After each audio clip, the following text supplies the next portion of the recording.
पुस्तक 5, अध्याय 21, ज़िफू झील। जब जी निंग की छोटी 1000 तलवारों वाली संरचना, तलवार की रोशनी उनकी ओर बढ़ी, तो सुंदर सुडौल शरीर वाली हे जिंग का चेहरा बदल गया।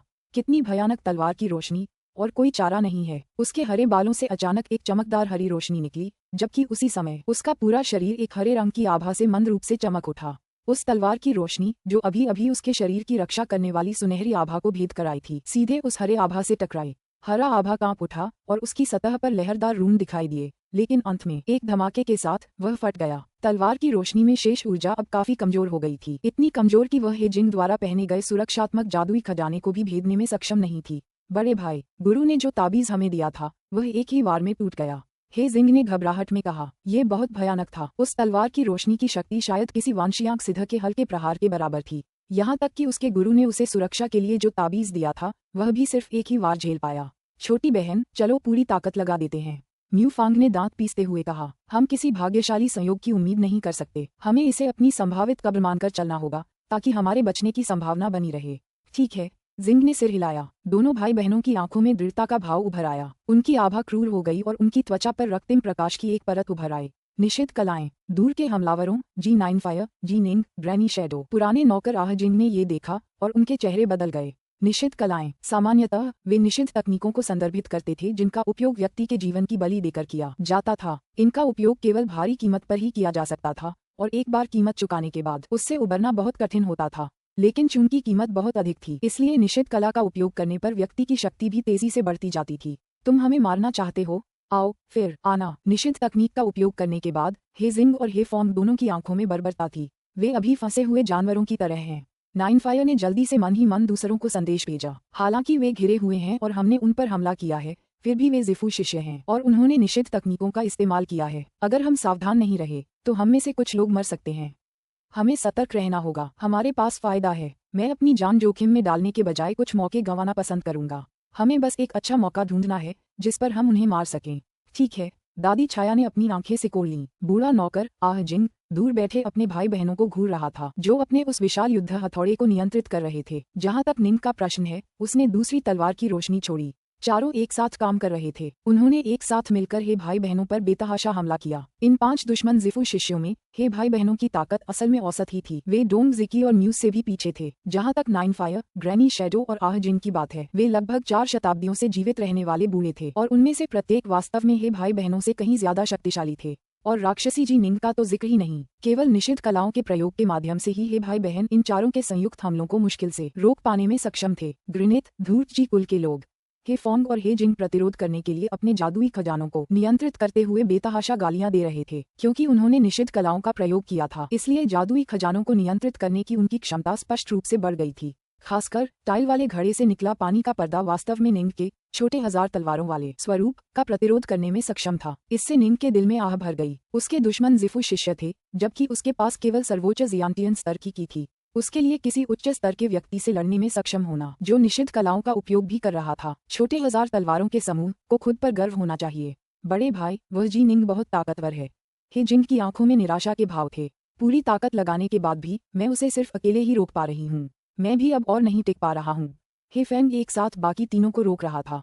अचानक उसी क्षण हे फॉन्ग और हे जिंग ने अपने हाथों से एक एक दाव सील छोड़ी, जिससे काली रोशनी निकल रही थी। उन्होंने तुरंत दाव सील की जोड़ी को सक्रिय कर दिया, जो तुरंत काली रोशनी की 10 किरणों में बदल गई और 9 फायर और बाकी 3 पर झट से हमला कर दिया। 9 फायर, ग्रैनी शैडो और बूढ़ा सेवक आह जिंग चौंक गए, और उन्होंने जल्दी से अपनी क्षमता का इस्तेमाल करके प्रतिरोध किया। निंग के हाथों में 2 तलवारें थीं और उसके शरीर के चारों ओर जलज्वाला कमल घूम रहा था। बूम बूम बूम, काली रोशनी की किरणें सीधे वाटरफ्लेम लोड्स को भेदती हुई अंदर घुस गईं, लेकिन निंग की डार्क नॉर्थ तलवारों द्वारा अवरुद्ध हो गईं। लेकिन निंग खुद को रोक नहीं सका और पीछे की ओर लड़खड़ाते हुए 6 भारी कदम पीछे हट गया। हर कदम के साथ जमीन टूट रही थी। कितनी ताकत है! निंग ने अपनी कमर को घूरा। उसकी कमर में एक बड़ा सा छेद कर दिया गया था, लेकिन पलक झपकते ही उसका मांस तेजी से बाहर निकल आया। घाव फिर से भर गया और एक भी निशान नहीं छोड़ा। जी निंग, अच्छा हुआ कि तुम हमारे साथ हो, वरना सिर्फ उस तकनीक से ही हम घायल हो जाते, और शायद हम में से एक की जान भी चली जाती। 9 फायर भी डर गया। वह काली रोशनी बहुत तेज थी। एक बार जब वह उनके शरीर को भेद गई, तो बाकी तीनों की रिफाइनर बन गए। अगर वे सावधान न होते, तो अपनी जान गंवा देते। दादी साया ने भी मन ही मन संदेश भेजा। ये दोनों मुख्य संप्रदाय के सदस्य होने की अपनी प्रतिष्ठा पर खरे उतरते हैं। उनके पास ढेरों तरकीबें हैं। अगर हम सावधान नहीं रहे, तो हम उनमें से किसी एक के हाथों मारे जा सकते हैं। चलो थोड़ा दूर हटते हैं, ज्यादा दूरी पर हमारे लिए उनसे निपटना आसान हो जाएगा। ठीक है, नाइन फायर ने सिर हिलाया। ये दोनों मरने के कगार पर हैं। अगर हम थोड़ी देर और ऐसा ही करते रहे तो ये जरूर मर जाएंगे। ये सुनकर निंग की भौहें तन गईं। पैट्रियार्क और बाकी दोनों जिफुस तरके की रिफाइनर थे। वे नजदीकी मुकाबले में लड़ने की हिम्मत नहीं कर सकते थे, क्योंकि नजदीकी मुकाबले में अगर किसी पर बहुत तेज हमला हो और उसे बचने का मौका न मिले तो उसकी आसानी से मौत हो सकती थी। उनका पीछे हटना सही था, लेकिन निंग खुद एक फेंट गॉड बॉडी रिफाइनर था। उन्हें इस तरह समय बर्बाद करते रहने में कितना समय लगता। उन्हें इसे जल्दी खत्म करना था। कुलपति, इसे मुझ पर छोड़ दो, निंग मन ही मन चिल्लाया, और उसी समय उसकी पीठ पर कहीं से पंखों जैसे जादुई खजानों का एक जोड़ा प्रकट हो गया। पंख फड़फड़ाए और निंग एक विशालकाय रॉक की तरह हवा में उड़ गया, और तुरंत ही हे फोंग और हे जिंग दोनों भाई बहनों के सामने प्रकट हो गया। सावधान, नाइन फायर, ग्रैनी शैडो और आह जिंग सभी चौंक गए, लेकिन वे जानते थे कि निंग एक फेंट गॉड बॉडी रिफाइनर था और उसने 9 स्वर्गों का क्रिम्सन ब्राइट आरेख में प्रशिक्षण लिया था। वे उसके बारे में ज्यादा चिंतित नहीं थे। बिल्कुल सही समय। हे फोंग और हे जिंग दोनों भाई बहन पहले चौंके, फिर खुश हुए। इससे पहले वे क्रोध से भरे हुए थे। नाइन फायर और बाकी लोग बहुत चालाक थे। उन्होंने दूर रहकर लड़ने की जिद की और उन दोनों को पलटवार करने का मौका ही नहीं दिया। दोनों वहीं खड़े रहे और दूसरों को खुद पर टूट पड़ने दिया। उन्होंने जरा सी भी गलती करने की हिम्मत नहीं की, क्योंकि अगर उन्होंने गलती की तो दुश्मन उन्हें मार डालने का मौका ढूंढ लेंगे। लेकिन कौन हमेशा परफेक्ट रहकर कभी गलती नहीं कर सकता। जैसे ही वे निराश होने लगे, जी निंग ने हमला बोल दिया। तुम्हें मारने के बाद हमारी मौत सार्थक हो जाती। जी वंश की प्रतिभा। हे भाई बहन निंग को मारने की इच्छा में पागल हो गए थे, लेकिन निंग एक विशालकाय रॉक की तरह एक घुमावदार अकेली रेखा में बाहर की ओर मुड़ा और हे जिंग पर हमला किया। उसका निशाना वही थी, क्योंकि उसने पहले ही एक सुरक्षा कवच इस्तेमाल कर लिया था। निंग के सामने तलवार की रोशनी चमक उठी और उसके हाथों में मौजूद डार्कनॉर्थ तलवारों ने उसका सबसे शक्तिशाली हमला किया। रेन लाइन, टकराना। तलवार की रोशनी बाहर की ओर चमक उठी। हे जिंग का सुंदर सिर हवा में उड़ गया। उसकी आंखें अभी भी अविश्वास और सदमे से भरी हुई थीं। तुम पास ही खड़े हे फोंग ने निंग को घूर कर देखा। निंग के सिर पर एक घाव था जो सीधे उसके माथे को चीरता हुआ दिखाई दे रहा था, लेकिन ये घाव जल्दी ठीक हो गया। वह जिफू शिष्य हे जिंग को एक ही वार में मार सका। इसकी वजह सिर्फ यह नहीं थी कि निंग की तलवारबाजी प्रतिद्वंद्वी से कहीं बेहतर थी, बल्कि इसलिए भी थी क्योंकि निंग इस तरह लड़ती थी कि दोनों को ही घातक घाव लग जाते थे, जिससे वह उसे अपनी तलवार से वार कर सकती थी। यही वजह थी कि वह उसे एक ही वार में मार सका। तुम एक फेंट गॉड के रूप में जिफू शिष्य स्तर तक भी पहुंच गए हो। हे फेंग को इस पर विश्वास करने की हिम्मत नहीं हुई। एक फेंट गॉड बॉडी रिफाइनर को मारना एक की रिफाइनर को मारने से कहीं अधिक कठिन था। इससे पहले निंग ने छोटे 1000 तलवारों का स्वरूप इस्तेमाल किया था, जो स्पष्ट रूप से एक की रिफाइनर तकनीक थी, और निंग केवल 16 साल का था। हे फेंग और हे जिंग दोनों का मानना था कि उसकी उम्र को देखते हुए निंग को अपना बैंगनी महल केवल एक की रिफाइनर के रूप में ही खोलना चाहिए था। वह संभवतः अभी तक एक फेंट गॉड बॉडी रिफाइनर के रूप में अपना बैंगनी महल नहीं खोल पाया था, और उसे केवल एक जियांटियन चरण का जीवन रूप ही होना चाहिए था। सामान्यतः एक जियांटियन स्तर के फेंट गॉड बॉडी रिफाइनर का सिर अभी भी एक महत्वपूर्ण क्षेत्र था, यहाँ तक कि जिसने नंबर 1 तकनीक 9 स्वर्गों का क्रिम्सन ब्राइट आरेख में प्रशिक्षण लिया हो, उसे भी शरीर में कहीं भी कोई महत्वपूर्ण क्षेत्र न होने से पहले चरम जियांटियन स्तर तक पहुंचना होगा। यही कारण था कि हे जिंग उस आदान प्रदान में अपनी जान देना चाहती थी। छोटी बहन, हे फोंग ने जमीन पर पड़ी लाश को घूरा, फिर अचानक एक वीरतापूर्ण चीख मारी।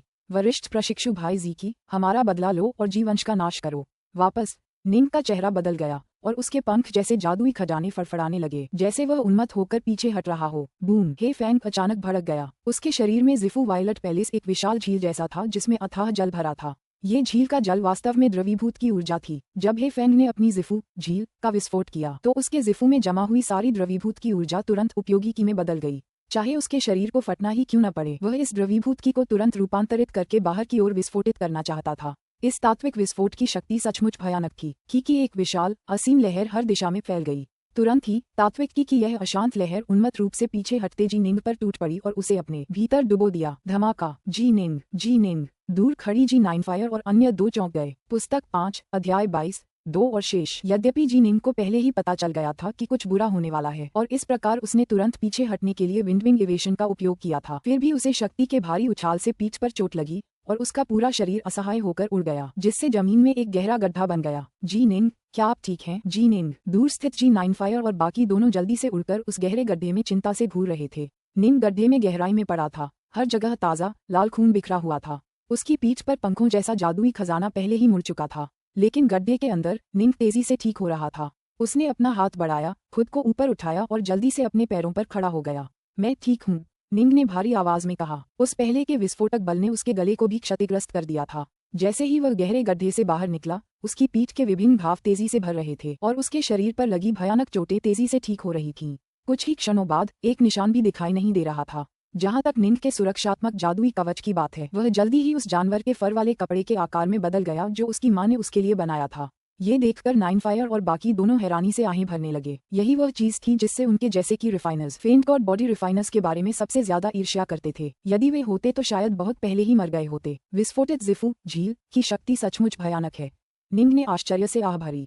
बैंगनी महल की स्थापना अमर मार्ग का एक हिस्सा थी। ज़िफू एक झील की तरह था जिसमें द्रवीभूत की ऊर्जा समाहित थी। इस प्रकार ज़िफू झील एक अमर साधक के लिए आधार थी। एक फलदार वृक्ष जो खिलना और फल देना चाहता था, उसके पास जमीन का एक टुकड़ा होना जरूरी था। जबकि अमर साधकों को, जो वांशियांक स्तर तक पहुंचना चाहते थे या आदि अमर बनना चाहते थे, एक ज़िफू झील की आवश्यकता थी। यही उनका आधार था। ज़िफू शिष्य निरंतर अपनी की ऊर्जा संचित करते रहते थे, जिससे उस झील का आकार बढ़ता जाता था। लेकिन एक बार जब संचित की ऊर्जा का विस्फोट हो जाता, तो विस्फोट से सबसे पहले मरने वाला व्यक्ति अभ्यासी ही होता। उसके बाद ही अन्य लोग विस्फोट की चपेट में आते। यही वजह है कि हम तीनों ने नजदीकी लड़ाई में हमला करने की हिम्मत नहीं की। सिर्फ तुम, एक फेंट गॉड बॉडी रिफाइनर, ही पास आने की हिम्मत कर सकते थे, नाइनफायर ने कहा। दुर्जेय, निंग ने धीरे से कहा, दानव देवों के पास जो जीवन शक्ति होती है, वह सचमुच आश्चर्यजनक होती है। दादी छाया ने भारी स्वर में कहा। एक अलग क्षेत्र में 8 त्रिग्राम रक्त ड्रैगन संरचना के 8 छायादार रक्त ड्रैगन टेढ़े मेढ़े घूम रहे थे। बीच में म्यूज और डोंग ज़िकी थे। ज़िकी के चेहरे पर उदासी छाई हुई थी और उसकी आंखों में असीम हत्या की नीयत थी। वह सचमुच उन पर हमला करके उन्हें मार डालना चाहता था, लेकिन जी कबीले के कायरों के उस समूह ने उसका सामना करने की हिम्मत नहीं की। छोटी बहन, वरिष्ठ प्रशिक्षु भाई ज़िकी, हमसे बदला लो और जी वंश का सफाया कर दो। अचानक एक भयंकर आवाज गूंजी और फिर एक बहरा कर देने वाला जबरदस्त विस्फोट। कमल मुद्रा में बैठे म्यूज ने अपनी आंखें खोलीं, जिनमें दुख का भाव था। हे भाई बहन मर चुके हैं। सिर्फ मरा ही नहीं, उसने अपनी ज़िफू झील भी उड़ा दी। उसे घोर संकट में धकेल दिया गया था। ज़िकी की आवाज भारी थी और उसकी आंखें गुस्से से भरी थीं। उसे, डोंग ज़िकी को, वास्तव में इतनी भयानक स्थिति में धकेल दिया गया था, और वह भी छोटे से जी कबीले के कारण। इससे ज़िकी का चेहरा और भी भयानक हो गया। वह बेतहाशा चिल्लाया, मैं, डोंग ज़िकी, कसम खाता हूँ कि मैं जी कबीले का नाश जरूर करूंगा। जरूर, उसकी दहाड़ गूंजी। मैं निश्चित रूप से जी वंश का सफाया कर दूंगा। निश्चित रूप से। निंग ने ये सुना तो उसका चेहरा थोड़ा बदल गया। वह इस चीख में छिपी जंगली बर्बरता और हत्या की मंशा को भांप सकता था। उसके पास खड़ी नाइनफायर ने ठंडे स्वर में कहा, अगर हम उन्हें नहीं मारते तो भी वे आधिकारिक आदेश न सौंपने के लिए हमारे जी वंश का सफाया कर देते। अगर वे हमें मारना चाहते हैं तो उन्हें इस संभावना के लिए तैयार रहना होगा कि हम उन्हें मार भी सकते हैं। अब जोर से चीखना कायरता है। आओ, डोंग ज़िकी से निपटते हैं। दादी शैडो ने दांत पीसते हुए कर्कश स्वर में कहा। ठीक है, बूढ़े नौकर, आह जिंग ने स्वीकार किया। निंग भी असीम हत्या के इरादे से भरा हुआ था। इन दुश्मन ताकतों के खिलाफ जो जी कबीले का सफाया करना चाहते थे और उन्हें कोई विकल्प नहीं देना चाहते थे, निंग को जरा भी दया नहीं आई। जी निंग, नाइनफायर ने बस भौहें चढ़ाईं। तुरंत अपने पिता के घर जाओ, जू सान को मारने में उनकी मदद करो। मेरे पिता? निंग चौंका। क्या ऐसा हो सकता है कि उसके पिताजी यिचुआन और जी ट्रूकीप को उस जुसान से निपटने के संयुक्त प्रयास में परेशानी का सामना करना पड़ा हो? यह म्यूज है, नाइनफायर ने तुरंत कहा। म्यूज इस समय एक जादुई तकनीक का इस्तेमाल कर रही है, जिससे बड़ी संख्या में बैलें तेजी से बिना रुके बढ़ रही हैं। वे उस जगह के पास पहले ही बढ़ चुकी हैं जहां तुम्हारे पिता हैं। जैसे ही उन बेलों का सामना जू सान से होगा, डोंग ज़िकी और म्यूज तेजी से बेलों का पीछा करेंगे और जू सान से फिर मिल जाएंगे। एक बार जब तीनों मिल जाएंगे तो उन्हें मारना और भी मुश्किल हो जाएगा। निंग के सामने धुंध के बीच से एक रास्ता पहले ही दिखाई दे चुका था। मैं जाऊंगा। निंग एक धुंधली छाया में बदल गया और तेजी से आगे बढ़ने लगा। हम डोंग ज़िकी और म्यूज से निपटेंगे। नाइनफायर ने ग्रैनी शैडो और आह जिंग की ओर देखा। हमें उन्हें मारना नहीं है, लेकिन हमें उस म्यूज को परेशान करना होगा। आदर्श रूप से ऐसा करना होगा कि म्यूज अपनी उस तकनीक का इस्तेमाल आगे न कर पाए। वे बैलें इतनी बड़ी हो गई हैं, म्यूज को निश्चित रूप से अपनी काफी मानसिक ऊर्जा और की का इस्तेमाल करना पड़ा होगा। ठीक है, दादी छाया और आह जिंग दोनों ने सिर हिलाया।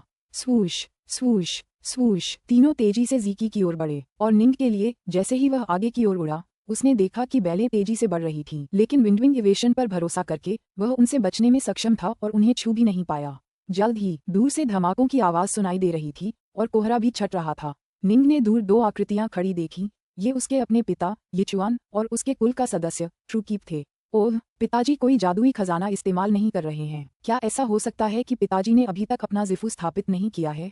निंग जल्दी से वहां पहुंचा तो उसने देखा कि ट्रूकीप उस बलिष्ठ जू सान नाम के आदमी से लड़ने के लिए जादुई खजानों को नियंत्रित कर रहा था, जबकि निंग के पिता यिचुआन अपनी तलवार लहरा रहे थे, एक के बाद एक तलवार की रोशनी छोड़ रहे थे जो पानी की धारा की तरह बह रही थी, लगातार उस बलिष्ठ जू सान की ओर दौड़ रही थी। तलवार की रोशनी के वे धमाके उलझे हुए धागों की तरह लग रहे थे जो लगातार जू सान को बांध रहे थे और उसे रोक रहे थे। ट्रूकीप मुख्य बल था जबकि यिचुआन सहायक था। धिक्कार है, जू सान चिल्लाया। कुलपति ने जो पहले कहा था उससे ऐसा लगता है कि मेरे पिता जिफू के शिष्य हैं, लेकिन ऐसा क्यों है कि मैंने पिता को कभी जादुई खजाने पर सवार होते नहीं देखा।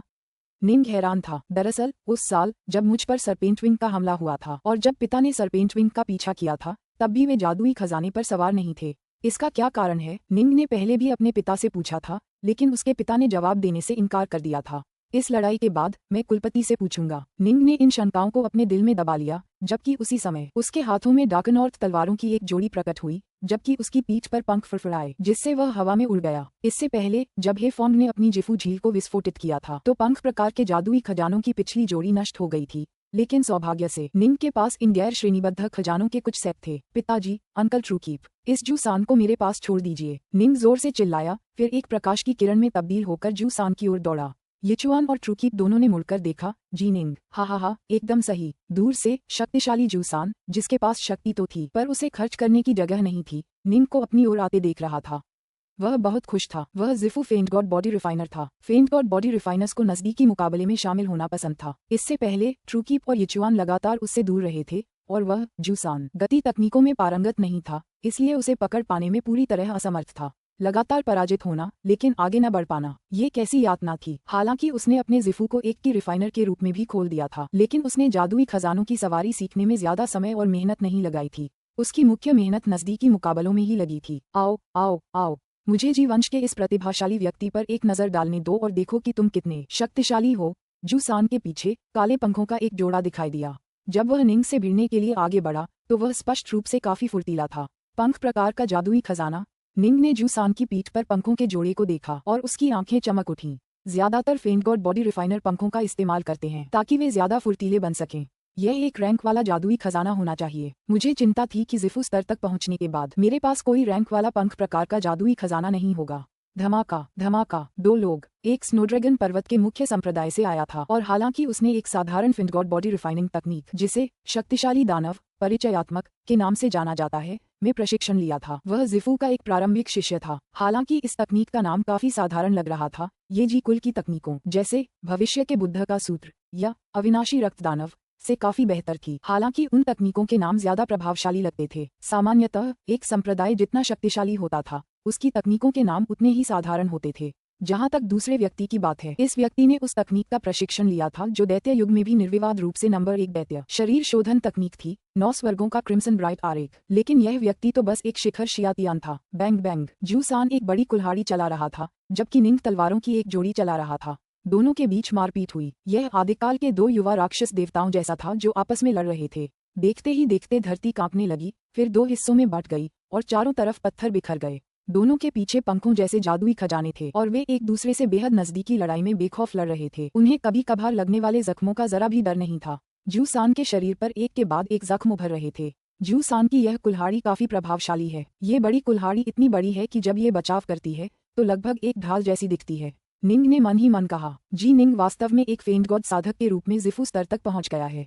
जू सान और भी हैरान था, और उसकी दोहरी तलवारों का इस्तेमाल तो और भी शानदार और कुशल है। मैंने लगभग 1 सदी से अपनी कुल्हाड़ीबाजी पर ध्यान केंद्रित किया है, लेकिन मैं वास्तव में उसकी तलवारबाजी की बराबरी नहीं कर सकता। मैं हर बार नुकसान में हूँ। अभी उसने निंग के शरीर पर केवल 2 घाव किए थे, और वह भी केवल इसलिए क्योंकि निंग ने उसे भी एक वार देने के लिए स्वेच्छा से वार स्वीकार किया था। लेकिन जहाँ तक जू सान की बात है, उसके शरीर पर अब तक 100 से ज्यादा घाव लग चुके थे, लेकिन जाहिर है वे सभी अपने आप ठीक हो गए थे। निंग की तलवारबाजी और भी अधिक क्रूर और जंगली हो गई, और तेज और तेज और तेज। निंग समझ गया था कि चूंकि प्रतिद्वंद्वी एक भारी हथियार ग्रिटेक्स का इस्तेमाल कर रहा था, इसलिए उसे अपनी गति के आधार पर ही लड़ना होगा। निंग जितना तेज होगा, दुश्मन उतनी ही ज्यादा खामियां उजागर करेगा। हवा की तरह, लौ की तरह। निंग के बाएं और दाएं दोनों हाथों में तलवारें थीं, लेकिन दोनों तलवारबाजी की तकनीकें बिल्कुल अलग थीं। एक तलवार हवा की तरह मायावी थी, जबकि दूसरी तलवार आग की लपटों की तरह तेजी से झुलसा रही थी। दोनों की गति बेहद तेज थी और दोनों मिलकर एक विस्फोटक संयोजन बना रही थीं। दोनों तकनीकों की शक्ति एक दूसरे से बढ़ती जा रही थी, और तेज और भी तेज। निंग ने जूसान के खिलाफ बेतहाशा लड़ाई लड़ी, उस पर मुक्कों की बरसात कर दी। जूसान की गतिविधियां अव्यवस्थित हो गईं, वह तालमेल नहीं रख सका। एक तलवार का वार जो हवा की तरह अजीब तरह से फुर्तीला और सुंदर था, ग्रेटेक्स को चीरता हुआ और जूसान की कमर को भी चीरता हुआ निकल गया। क्रंच, खून चारों तरफ फैल गया और जूसान 2 टुकड़ों में बट गया।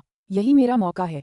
निंग तुरंत उन्मत्त हो गया। Thunder flash flint, thunder flash flint, thunder flash flint. निंग की दोनों तलवारों ने एक साथ इस तकनीक को अंजाम दिया। इस तकनीक में न तो कुछ अजीब था, न ही कुछ क्रूरता, बस इसमें गति थी। तलवार की रोशनी की एक के बाद एक किरणें जूसान के शरीर के 2 हिस्सों पर बेतहाशा वार कर रही थीं, जिससे जूसान का शरीर लगातार टूट रहा था, लेकिन जूसान का सिर दहाड़ता रहा। एक फेंट गॉड बॉडी रिफाइनर को मारना इतना आसान नहीं होगा। जलज्वाला कमल, निंग ने अपना अंतिम मारक प्रहार किया। जूसान के शरीर के वे अनगिनत टुकड़े एक जलज्वाला कमल में समा गए। अग्नि और जल की पंखुड़ियां धीरे धीरे एक दूसरे से टकराने लगीं।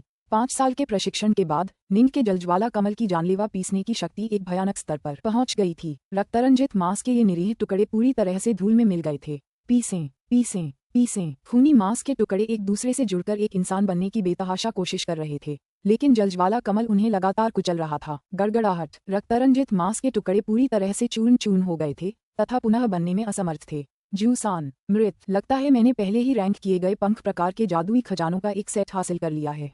निंग ने अपना हाथ बढ़ाया और पास की लूट को इकट्ठा किया, जिसमें पंख प्रकार के जादुई खजाने, ग्रेटेक्स, सुरक्षात्मक जादुई खजानों और विभिन्न अन्य जादुई खजाने शामिल थे। निंग ने मुड़कर देखा। ट्रूकीप और यिचुआन दूर से खड़े होकर देख रहे थे। उनके चेहरों पर अविश्वास और सदमे के भाव थे। उन्होंने देखा था कि कैसे 2 फेंट गॉड विशेषज्ञ एक दूसरे के खिलाफ बेतहाशा और क्रूरता से लड़ रहे थे। ये शक्ति बनाम शक्ति थी, और जैसे ही एक गिरा, दूसरा उसे टुकड़े टुकड़े करने के लिए बेतहाशा आगे बढ़ा, उसे संभलने का कोई मौका नहीं दिया।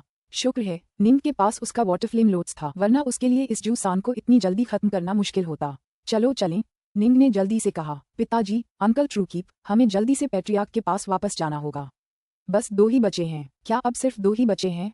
ट्रूकीप और यिचुआन भी उत्साहित थे। उन्होंने सोचा भी नहीं था कि इस लड़ाई में जी वंश को इतनी शानदार सफलता मिलेगी, जबकि अब सिर्फ 2 ज़िफू शिष्य ही बचे हैं। हालांकि ये सबसे शक्तिशाली 2 था। मार डालो। निंग, यिचुआन और ट्रूकीप प्रकाश की किरणों में स्थानांतरित हो गए और नाइनफायर और अन्य लोगों के साथ फिर से इकट्ठा होने के लिए जल्दी से वापस आ गए।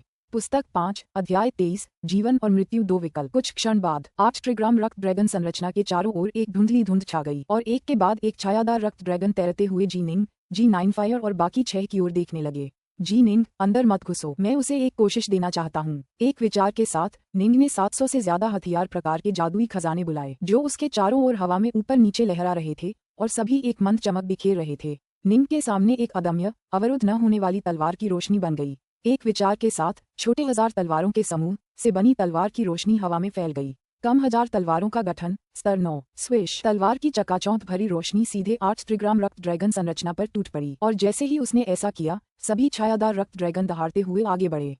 Crackle crackle crackle. तलवार की रोशनी की शक्ति खत्म होने से पहले तलवार की रोशनी ने बस एक छायादार रक्त ड्रैगन को खत्म किया, लेकिन जल्द ही छायादार रक्त ड्रैगन एक बार फिर संगठित हो गया। क्या? निंग हैरान था। मैं सिर्फ एक ही ड्रैगन को मार पाया था और वो तुरंत ही फिर से बन गया। दल में मौजूद डोंग जिकी ने दूर खड़े निंग को एक ठंडी, कपटी नजर से देखा। कर्कश स्वर में उसने कहा, तुम जी कुल के प्रतिभाशाली व्यक्ति होने की अपनी प्रतिष्ठा पर खरे उतरते हो, सिर्फ 16 साल की उम्र में, और फिर भी तुम मेरे 8 त्रिग्राम रक्त ड्रैगन दल के एक ड्रैगन को नष्ट करने में सक्षम हो। हालांकि तुम्हारे पास जो थोड़ी सी शक्ति है, वह पर्याप्त नहीं है। निंग, अंदर मत घुसो, नाइनफायर ने मन ही मन घबराकर कहा। इस तरह की संरचना फेंट गॉड बॉडी रिफाइनर्स का मुकाबला करने के लिए बिल्कुल उपयुक्त है। जैसे ही तुम अंदर घुसोगे, उन सभी 8 ब्लड ड्रैगन्स तुम पर हमला कर देंगे और तुम्हें टुकड़े टुकड़े कर देंगे। मुझे पता है। निंग ने सिर हिलाया। यद्यपि फेंट गॉड बॉडी रिफाइनर्स की रिफाइनर्स से बेहतर थे, फिर भी पूर्ण सत्य जैसी कोई चीज नहीं थी कि रिफाइनर्स के पास अपने शक्तिशाली विशेषज्ञ भी थे, जो अपने से ऊंचे स्तर के लोगों से लड़ने में सक्षम थे। लेसर 1000 स्वॉर्ड्स फॉर्मेशन इसका एक उदाहरण था, या उदाहरण के लिए वे की रिफाइनर्स जिन्होंने अनगिनत जहरीले कीड़े पैदा किए, जो बाढ़ की तरह बाहर निकल आते और अपने रास्ते में आने वाली हर चीज को निगल जाते। फेंट गॉड बॉडी रिफाइनर्स ज्यादा शक्तिशाली थे, हाँ, लेकिन ये कुल मिलाकर था। व्यक्तिगत स्तर पर अतुलनीय रूप से शानदार और प्रतिभाशाली की रिफाइनर्स भी थे। हम 6 को मिलकर हमला करना चाहिए और देखना चाहिए कि हमारे जीतने की कोई संभावना है या नहीं। नाइनफायर की आंखों में हत्या का इरादा चमक उठा। एक उड़ती हुई तलवार हवा में उड़ गई। विषैले कीड़े नाचते हुए बाहर निकले। एक तलवार की रोशनी आगे की ओर चुभ रही थी। एक पल में पूरी दुनिया विभिन्न तकनीकों और हमलों से भर गई, जो 8 त्रिग्राम रक्त ड्रैगन संरचना की ओर उड़ रहे थे। संरचना के भीतर ज़ीकी जोर से हंसा। बहुत बढ़िया। वे 8 छायादार रक्त ड्रैगन, जो शांति से तैर रहे थे, अचानक उन हमलों का स्वागत करने के लिए आगे बढ़ते हुए क्रूर हो गए। उन्होंने एक के बाद एक जादुई खजाने को रोक दिया और जैसे ही कुछ ड्रैगन तितर बितर हुए वे तेजी से फिर से संगठित हो गए। 8 छायादार रक्त ड्रैगन एक गोलाकार लय में कुंडली मारकर घूम रहे थे तथा निंग और शेष 6 के हमलों का जबरदस्ती सामना कर रहे थे। जी वंश के कायरों, अगर तुममें कोई क्षमता है तो मेरे 8 त्रिग्राम रक्त ड्रैगन समूह में आओ। ये देखकर कि हमले पूरी तरह से रोक दिए गए थे, समूह के भीतर खड़ा डोंग ज़ीकी और भी घमंडी हो गया। तुमने मेरे 3 साथी शिष्यों को इसलिए मार डाला क्योंकि तुम्हारे पास संख्याबल ज्यादा था। असल क्षमता के लिहाज से तुम्हारा जी वंश हमारा मुकाबला कैसे कर सकता है? अगर हम सच में लड़ें तो मैं, डोंग ज़ीकी, तुम सबको खत्म कर दूंगा। 8 ट्रिग्राम ब्लड ड्रैगन फॉर्मेशन के बाहर 9 फायर, ग्रैनी शैडो, आहजिंग, यिचुआन, ट्रुकीप और निंग इस फॉर्मेशन की शक्ति पर आश्चर्यचकित थे। दुर्जेय, 9 फायर ने मन ही मन कहा। हालांकि मैंने डोंग ज़ीकी के 8 ट्रिग्राम ब्लड ड्रैगन फॉर्मेशन की शक्ति के बारे में बहुत समय से सुना है, लेकिन मैंने कभी इसके खिलाफ लड़ाई नहीं लड़ी। ऐसा लगता है कि इस फॉर्मेशन के 8 ड्रैगन एक शीर्ष ज़िफू शिष्य के बराबर हैं। 8 के एकजुट होने से शक्ति वाकई अद्भुत है। अगर हम 6 लोग भी पूरी ताकत से उसे मारना चाहें तो भी सबसे ज्यादा संभावना है कि हम में से 3 ही मरेंगे। जिंदगी में ऐसा कुछ भी नहीं जिसमें जोखिम न हो, दादी साया ने कहा। चलो इस डोंग ज़ीकी को मार डालते हैं। हमारे जी कबीले में ज़िफू शिष्य बहुत कम हैं, लेकिन स्नोड्रैगन पर्वत पर तो बहुत हैं। इन दोनों के साथ मरना हमारे लिए उचित नहीं है। 9 फायर ने इनकार किया। निंग ने दूर स्थित 8 ट्रिग्राम रक्त ड्रैगन संरचना को देखा। क्या करें? चाय बनाने के लिए आवश्यक समय तक हमला करने के बाद। हालांकि निंग ने कभी कभार ही अपने कम 1000 तलवारों के गठन से हमला जारी किया था। उसके शरीर में की ऊर्जा आधे से अधिक उपयोग की गई थी। अपने हमले रोको, 9 फायर ने कहा। हम इतने लंबे समय से साथ मिलकर हमला कर रहे हैं, लेकिन हमें आगे निकलने का एक भी मौका नहीं मिला है। अगर हम कोई जोखिम नहीं उठाएंगे तो हम डोंग ज़ीकी को नहीं मार पाएंगे। इसके अलावा वे बैलें लगातार बाहर की ओर बढ़ रही हैं। जल्द ही वे मेरी भयावह संरचना की सीमाओं से बाहर निकल जाएंगी। भूल जाओ, इस बार हम उन्हें जाने देंगे। उन्हें जाने दो। ट्रुकीप की आंखें अविश्वास से भर आईं। कुलपति, अगर हम यह मौका गंवा देते हैं तो भविष्य में डोंग ज़ीकी जरूर अपने दूसरे ज़िफू शिष्यों के साथ आ जाएगा। उसे मारना और भी मुश्किल होगा। मूर्ख, 9 फायर ने गुस्से से कहा। हम स्नोड्रैगन पर्वत का विनाश नहीं करना चाहते। हम तो बस यही चाहते हैं कि जीवंश लंबे समय तक जीवित रहे। हम 6 लोगों को जितना हो सके उतना सहन करना होगा, जब तक कि ग्रैंड ज़िया राजवंश का दिव्य दूत न आ जाए। एक बार जब हम अपने समझौते पर हस्ताक्षर कर देंगे तो हम सफल हो जाएंगे। हमारी जिंदगी डोंग ज़ीकी की जिंदगी से ज्यादा महत्वपूर्ण है। अगर हम पूरी ताकत लगा दें और हम में से 3 मर जाएं ताकि हम अंततः उन दोनों को मार डालें। जब स्नोड्रैगन पर्वत बदला लेने आएगा तो वे ज़िफू शिष्यों के एक पूरे समूह के साथ आएंगे। तब तक बचे हुए लोग और देर कैसे कर सकते हैं? ट्रुकीप को तुरंत होश आ गया। दुश्मन को मारना गौण था। जी वंश के लिए असल में जो मायने रखता था वह था इस संकट पर विजय पाना। उन्हें ग्रैंड ज़िया राजवंश के दिव्य दूत के आने तक सहना और जीवित रहना था। जहां तक स्नोड्रैगन पर्वत के ज़िफू शिष्यों को मारने की बात है, वह एक गौण लक्ष्य था। कुछ और ज़िफू शिष्यों को मारने से उनका भविष्य का दबाव कम हो जाता, लेकिन अगर आज उन्हें बहुत ज्यादा नुकसान हुआ तो यह उचित नहीं होगा। 8 त्रिग्राम रक्त ड्रैगन संरचना में डोंग ज़ीकी तनावग्रस्त और घबराया हुआ महसूस कर रहा था। जैसा कि कहावत है, एक जोड़ी हाथों के लिए 2 जोड़ी हाथों से लड़ना मुश्किल होता है। उसे 6 ज़िफू शिष्यों के हमलों का सामना करना पड़ा, जिनमें से प्रत्येक अपनी कई तकनीकों का प्रदर्शन कर रहा था जिससे आसमान भर गया। अभी अभी उसने इन 6 के हमलों को मुश्किल से ही रोका था। अगर जी कबीले की सेनाएं निश्चित कलाओं का इस्तेमाल करके पूरी ताकत से हमला करती तो वह भी बहुत खतरे में पड़ जाता। अगर मैं मर भी जाऊं तो भी मैं उन्हें अपने साथ नीचे घसीट कर ले जाऊंगा। डोंग ज़ीकी की आंखों में जंगलीपन झलक रहा था। वरिष्ठ प्रशिक्षु भाई ज़ीकी पद्मासन में बैठे राख जैसे चेहरे वाले म्यूज ने अचानक अपनी आंखें खोली। उनमें एक अदम्य आनंद का भाव था।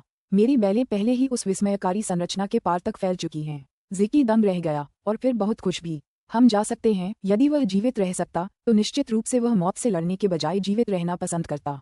मैं उस बेल की जगह भांप सकता हूँ। अपनी इंद्रियों का पालन करके हम सीधे आगे बढ़ सकते हैं। म्यूज जल्दी से खड़ा हुआ। वरिष्ठ प्रशिक्षु भाई ज़ीकी, 8 त्रिग्राम रक्त ड्रैगन संरचना को नियंत्रित करो। हम जा रहे हैं। कहीं से एक हरा पत्ता प्रकट हुआ। हरा पत्ता कई मीटर तक फैल गया और म्यूज और ज़ीकी उस पत्ते के ऊपर चढ़ गए। उनके चारों ओर वे 8 खूनी ड्रैगन तैरते रहे। जाहिर है ज़ीकी लगातार 8 त्रिग्राम रक्त ड्रैगन संरचना को बनाए रखे हुए था। चल दर स्वूश, हरा पत्ता अजीब तरह से टेढ़ा मेढ़ा उड़ने लगा। कभी आगे बढ़ता, फिर पीछे हटता, फिर मुड़ता, फिर पीछे हटता, फिर आगे बढ़ता।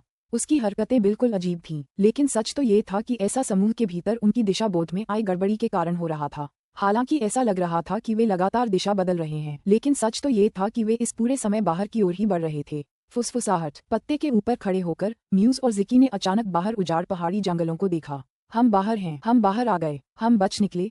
ज़ीकी और म्यूज दोनों के चेहरों पर आश्चर्य और खुशी के भाव थे। वे उस भयावह संरचना में फंस गए थे और बच निकलने में असमर्थ थे, जिससे उनके दुश्मनों को पूरी तरह से नियंत्रण मिल गया था कि क्या करना है। यह वाकई बहुत कष्टदायक था। अब जब वे बच निकले थे तो स्वाभाविक रूप से उन्हें अतुलनीय रूप से खुशी महसूस हो रही थी। जी वंश। जिकी ने दांत पीस लिए। म्यूज का चेहरा भी भयावह था। मेरे 3 साथी शिष्य यहाँ दयनीय मौत मर गए हैं। हम इस भयंकर दुश्मनी का बदला कैसे न लें? जी वंश। डोंग जिकी की आवाज सैकड़ों किलोमीटर तक गूंज उठी। बस अपने वंश के विनाश का इंतजार करो। स्वूश। एक हरा पत्ता अचानक आसमान में उड़ता हुआ क्षितिज में गायब हो गया, और जैसे ही ऐसा हुआ उस भयावह संरचना के भीतर से 6 आकृतियां बाहर निकलीं। ये नाइनफायर और बाकी 5 थीं। नाइनफायर ने दूर वीरान पहाड़ी जंगलों की ओर देखा और उसे दूर से कई आकृतियां दिखाई दी। नाइनफायर ने ऊंची आवाज में कहा, रिवरबैंक कबीला, को कबीला, ब्लैकफायर संप्रदाय। उसके बोलते ही एक के बाद एक आकृतियां तेज गति से उड़ती हुई ऊपर आईं। हमारी सहायता न कर पाने के लिए हमें क्षमा करें भाई नाइनफायर, हमारा हस्तक्षेप करना उचित नहीं था। एक के बाद एक मानसिक आवाजें भेजी गईं और फिर वे आकृतियां अपने जादुई खजानों पर सवार होकर उड़ गईं। स्वेलो पर्वत क्षेत्र की विभिन्न शक्तियों के सभी जिफू शिष्य उन पूर्व तात्विक ऊर्जा तरंगों द्वारा यहाँ खींचे चले आए थे। हालांकि वे जी वंश और स्नोड्रैगन पर्वत के बीच युद्ध नहीं देख पाए थे, फिर भी वे अनुमान लगा सकते थे कि क्या हुआ था। खासकर डोंग जिकी के अंतिम क्रोधित शब्दों को सुनकर वे समझ गए कि उन शब्दों का क्या अर्थ था। हाय, उन आकृतियों को जाते देख नाइनफायर ने अपना सिर हिलाया।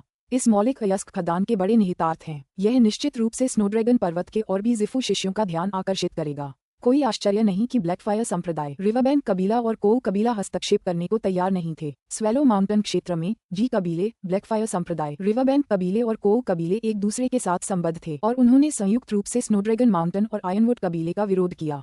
लेकिन उन्होंने मिलकर स्नोड्रैगन पर्वत की स्वेलो पर्वत शाखा का विरोध किया। लेकिन ये तात्विक अयस्क खदान। जल्द ही मुख्य स्नोड्रैगन पर्वत संप्रदाय के जिफू शिष्य स्वेलो पर्वत पर हमला करने आएंगे, और जब ऐसा होगा तो उनके लिए ब्लैकफायर संप्रदाय, रिवरबैंक कबीले और कोउ कबीले का सफाया करना आसान होगा। बेशक उन्होंने हस्तक्षेप करने की हिम्मत नहीं की, चाहे लाभ कितने भी बड़े क्यों न हों, वे फिर भी हस्तक्षेप करने की हिम्मत नहीं करेंगे। कुलपति, अब हमें क्या करना चाहिए? ट्रूकी बोला। निंग और अन्य लोग अपने कुलपति की ओर देखने लगे। नाइनफायर ने धीरे से कहा, इस बार स्नोड्रैगन पर्वत की स्वेलो पर्वत शाखा को भारी नुकसान हुआ है। उनके 3 जिफू शिष्य मारे गए हैं। वे पूरे क्षेत्र से अपने साथियों को जरूर यहाँ आने के लिए आमंत्रित करेंगे। इस तात्विक अयस्क खदान के आकर्षण को देखते हुए जिफू शिष्यों का एक बड़ा समूह स्वेलो पर्वत पर हमला करेगा। निंग और अन्य सभी ने सिर हिलाया। वे निश्चित रूप से निकटतम स्वेलो पर्वत को आमंत्रित करेंगे। जिफू शिष्यों की गति को देखते हुए वे शायद 1-2 दिन में ही पहुंच जाएंगे। नाइनफायर ने कहा, हमारे पास 2 विकल्प हैं। पहला विकल्प, हम छिप सकते हैं। नाइनफायर ने कहा, हम ऐसा कर सकते हैं कि स्नोड्रैगन पर्वत के जिफू शिष्य इसे ढूंढ न पाएं। हमें बस कुछ दिनों के लिए छिपना होगा और देवदूत के हमारे साथ स्थानांतरण समझौते पर हस्ताक्षर करने के लिए आने का इंतजार करना होगा। यह एक काफी सुरक्षित रास्ता है, लेकिन इससे हमारे जी कुल के अनगिनत कुलों को जानलेवा खतरा हो जाएगा। जिफू शिष्य जल्द ही, बस 1-2 दिन में, यहाँ पहुँच जाएंगे। बस 1-2 दिन में हमारे जी कुल के लाखों आदिवासी और कुल जनजाति ज्यादा दूर नहीं जा पाएंगे। जी नाइनफायर ने आह भरी। जब स्नोड्रैगन पर्वत के जिफू शिष्यों के समूह को पता चलेगा कि वे हमें ढूंढ नहीं पा रहे हैं, तो वे अपना गुस्सा निकालने के लिए हमारे कुल जनजातियों का कत्लेआम करेंगे या शायद उन्हें पकड़कर गुलाम बनाकर बेच देंगे। ये सामान्य बात है। निंग और अन्य सभी के चेहरे बदल गए, उनके लाखों देशवासी। दूसरा विकल्प, नाइनफायर ने कहा, हम सार्वजनिक रूप से घोषणा करते हैं कि हम एक निश्चित स्थान पर होंगे और वहाँ एक संरचना स्थापित करेंगे। हम सार्वजनिक रूप से घोषणा करते हैं कि स्नोड्रैगन माउंटेन आकर हमें मार सकता है, अगर वे ऐसा कर सकते हैं। स्नोड्रैगन पर्वत एक प्रमुख संप्रदाय है। उनके जैसे संप्रदाय अपनी प्रतिष्ठा की बहुत परवाह करते हैं। अगर हम सार्वजनिक रूप से इस संरचना की स्थापना करते हैं, तो उनके जिफू शिष्यों के आने पर वे इसे तोड़ने के प्रयास में निश्चित रूप से पूरी ताकत से इस संरचना पर हमला करेंगे। वे नश्वर लोगों के एक समूह का वध करने के लिए खुद को नीचा नहीं दिखाएंगे। अगर उन्होंने ऐसा किया तो एक बार बात फैल जाने पर ये स्नोड्रैगन पर्वत की प्रतिष्ठा पर एक बड़ा धब्बा होगा। लेकिन अगर हम छिप गए, जिसके परिणामस्वरूप वे अपराधियों को खोजने में असमर्थ रहे, तो वे निश्चित रूप से जीवंश के लोगों का नरसंहार करेंगे, ताकि यह प्रदर्शित किया जा सके कि स्नोड्रैगन पर्वत की सर्वोच्चता को कैसे चुनौती नहीं दी जा सकती। निंग और अन्य सभी ने सिर हिलाया। सही, प्रमुख संप्रदायों को अपनी प्रतिष्ठा की चिंता थी। यदि वे छिप जाते तो वे जिफू शिष्य ये बहाना बनाते कि उनके संप्रदाय की सर्वोच्चता को चुनौती नहीं दी जानी चाहिए और जी कबीले के सदस्यों का नरसंहार कर देते, ताकि दूसरों को चेतावनी दी जा सके। लेकिन यदि जी कबीले के विशेषज्ञ सामने आकर खुलेआम घोषणा कर दें कि वे किसी संरचना के भीतर एक निश्चित स्थान पर होंगे, तो शत्रु उन साधारण मनुष्यों के विरुद्ध कार्रवाई करने में सक्षम नहीं होंगे। सब बोलो, हमें क्या चुनाव करना चाहिए? नाइनफायर ने अपने कुल के लोगों की ओर देखा। पुस्तक 5, अध्याय 24, खदान के भीतर पत्थर का कमरा। चारों ओर धुंध छाई हुई थी। जी निंग वहीं खड़ा अपने 5 बुजुर्गों को देख रहा था। कुलपिता, उसके पिता और बाकी सब बहुत शांत थे। जाहिर है उन्होंने अपना फैसला पहले ही कर लिया था। मैं कुलपिता हूँ, जी नाइनफायर ने बहुत शांति से कहा। जी कुल के लोगों की खातिर, जी कुल की प्रतिष्ठा की खातिर, मैं स्नोड्रैगन पर्वत के साथ इस युद्ध में आगे आकर उसका स्वागत करूंगा। दादी छाया ने अपनी कर्कश आवाज में कहा, मैं लगभग 400 साल जी चुकी हूँ। क्या ऐसा हो सकता है कि मैं, जी छाया, कुछ और साल छुपकर अपने कुल के लोगों को खतरे में पड़ते हुए देखते हुए जी सकूं? इसके अलावा मुझे बहुत खुशी है कि मैं अपने बड़े भाई के साथ मौत का सामना कर सकूंगी। जहां मेरी मालकिन होगी, मैं भी वहीं रहूंगा। बूढ़े नौकर जिंग ने सचमुच कहा, ये वास्तव में एक दुर्लभ घटना थी। हम 3 बूढ़ों का वहां होना ही काफी है। नाइनफायर मुस्कुराया। कुलपिता ट्रूकीप बोला, मैं अपनी प्रतिभा की सीमाएं जानता हूँ। जी कुल के जिफू शिष्यों के बीच भी मैं औसत ही हूँ। मेरे लिए वांशियांक सिद्ध बनना लगभग असंभव है। ये लड़ाई सबसे महत्वपूर्ण लड़ाई है जो मेरे जी कुल का भाग्य तय करेगी। मैं इससे बच नहीं सकता। यिचुआन भी मुस्कुराया। कुलपति, आप मेरी स्थिति भी जानते हैं। मेरा अमर मार्ग बिखर गया है। मैं एक खामोश, अर्थहीन मौत नहीं मरना चाहता। मुझे इस युद्ध में भाग लेना ही होगा। तुम दोनों। नाइनफायर ने अपना सिर हिलाया। निंग ये सुनकर दंग रह गया। उसका अमर पथ बिखर गया। क्या उसके पिता हमेशा यही नहीं कहते थे कि उसका मन अमर मार्ग पर चलने पर केंद्रित है? ये बात क्यों बदल गई? पिताजी, आपने कहा था कि आपका अमर मार्ग बिखर गया है। निंग ने अविश्वास से अपने पिता को देखा। यिचुआन ने अपने बेटे की ओर देखा। उसके चेहरे पर एक उलझन भरी नजर थी। दरअसल डाकनॉर्थ सागर में साहसिक कार्य करते हुए मैं पहले ही जिफू शिष्य स्तर तक पहुंच चुका था। बाद में जब तुम्हारी माँ तुम्हारे गर्भ में पल रही थी, तब मैं मध्य जिफू स्तर तक पहुंच चुका था। मैं तुम्हारी माँ को स्वेलो पर्वत पर वापस ले जाना चाहता था, लेकिन तुम्हारे मामा चिंतित थे, इसलिए वे हमें वापस ले गए। निंग ने ध्यान से सुना। वह जानता था कि वापसी के रास्ते में कोई दुर्घटना घटित हो गई थी। बाद में हम एक विपत्ति में फंस गए। यिचुआन ने कहा, तुम्हारी माँ बुरी तरह घायल हो गई थी, लेकिन तुम्हारे चाचा वाइट तुम्हें वापस ले आए। तुम्हारे चाचा और मैं दोनों ने निषिद्ध कलाओं का प्रयोग किया और दुश्मन को रोकने के लिए अपनी पूरी ताकत लगा दी। उस युद्ध के दौरान तुम्हारे चाचा की मृत्यु हो गई और मैं बुरी तरह घायल हो गया। चूंकि मैंने बहुत लंबे समय तक निषिद्ध कला का प्रयोग किया, इसलिए मेरे जिफू वायलट पैलेस को बहुत ज्यादा नुकसान पहुंचा और मेरा वायलट पैलेस विकृत और क्षीण हो गया, जिससे भविष्य में फिर से विस्तार नहीं हो सका। दूसरे शब्दों में, मेरे लिए अपनी शक्ति बढ़ाना असंभव है। मैं हमेशा एक मध्यम स्तरीय जिफू शिष्य ही रहूंगा। मेरे जिफू के क्षीण होने के कारण मैं अपने जिफू के भीतर की ऊर्जा का केवल एक अंश ही खींच पा रहा हूँ। यिचुआन ने अपना सिर हिलाया। सिर्फ उस छोटी सी की के साथ मैं जादुई खजाने पर सवार नहीं हो सकता। इसलिए मैं अपनी तलवारबाजी पर ध्यान केंद्रित करता हूँ, जिसकी नींव की वह किरण है। मैं तलवार की रोशनी के हर वार से दुनिया की शक्ति को बाहर निकालता हूँ। लेकिन जरूर, यिचुआन ने गंभीर स्वर में कहा, मैं अभी भी एक बार और निषिद्ध कला का प्रयोग कर सकता हूँ। अपने जिफू के भीतर से जबरदस्ती बड़ी मात्रा में की ऊर्जा खींच सकता हूँ। लेकिन ये देखते हुए कि मेरा जिफू पहले से ही विकृत है, मैंने जो पहले कहा था उसे दोहराने की कोई जरूरत नहीं है। एक बार जब मैं निषिद्ध कला का प्रयोग करूंगा, तो संभवतः 1 घंटे के भीतर मेरा जिफू पूरी तरह से टूट जाएगा और मैं एक अपंग में बदल जाऊंगा। दूसरे शब्दों में, मैं, तुम्हारा पिता, केवल एक बार और जिफू शिष्य बन सकता हूँ। एक आखिरी बार गौरव प्राप्त करने के बाद मैं एक अपंग बन जाऊंगा। निंग दंग रह गया। कोई आश्चर्य नहीं कि उसके पिता की तलवारबाजी इतनी जबरदस्त थी। कोई आश्चर्य नहीं कि उसके पिता कभी किसी जादुई खजाने पर सवार नहीं हुए। मेरा अमर मार्ग टूट गया है। मेरे पास इस निषिद्ध कला का फिर से उपयोग करने का केवल एक ही अवसर है। यिचुआन ने अपने बेटे की ओर देखा। पहले मैं तुम्हारे लिए इस अवसर को स्थगित कर रहा था। मैं तुम्हारी रक्षा करना चाहता था। मैं चाहता था कि तुम मेरी जेड तलवार थामे रहो और किसी भी खतरे का सामना करते ही तुम उस जेड तलवार को तोड़ दोगे और मैं तुरंत तुम्हारे पास पहुंच जाऊंगा। अगर तुम्हारा सामना किसी जिफू शिष्य से भी होता, तो भी मेरे पास तुम्हें बचाने की शक्ति होती। मेरे बेटे की खातिर ये सब सार्थक होता। निंग का दिल कांप रहा था। तो सच तो ये था कि उसके पिता इसकी योजना बना रहे थे। लेकिन अब तुम्हें मेरी सुरक्षा की जरूरत नहीं है। यिचुआन मुस्कुराया। तुम्हारी माँ भी मर चुकी है। मेरा अमर मार्ग बिखर गया है और अब तुम वयस्क हो गए हो। मुझे कोई रोक नहीं सकता। इस बार मैं पीछे नहीं हटूंगा। यह मेरी आखिरी लड़ाई होगी और यह मेरे जीवन की सबसे शानदार लड़ाई भी होगी। अगर मैं मर भी गया तो इस लड़ाई में मरना पसंद करूंगा। जीवंश के लिए मरना पसंद करूंगा।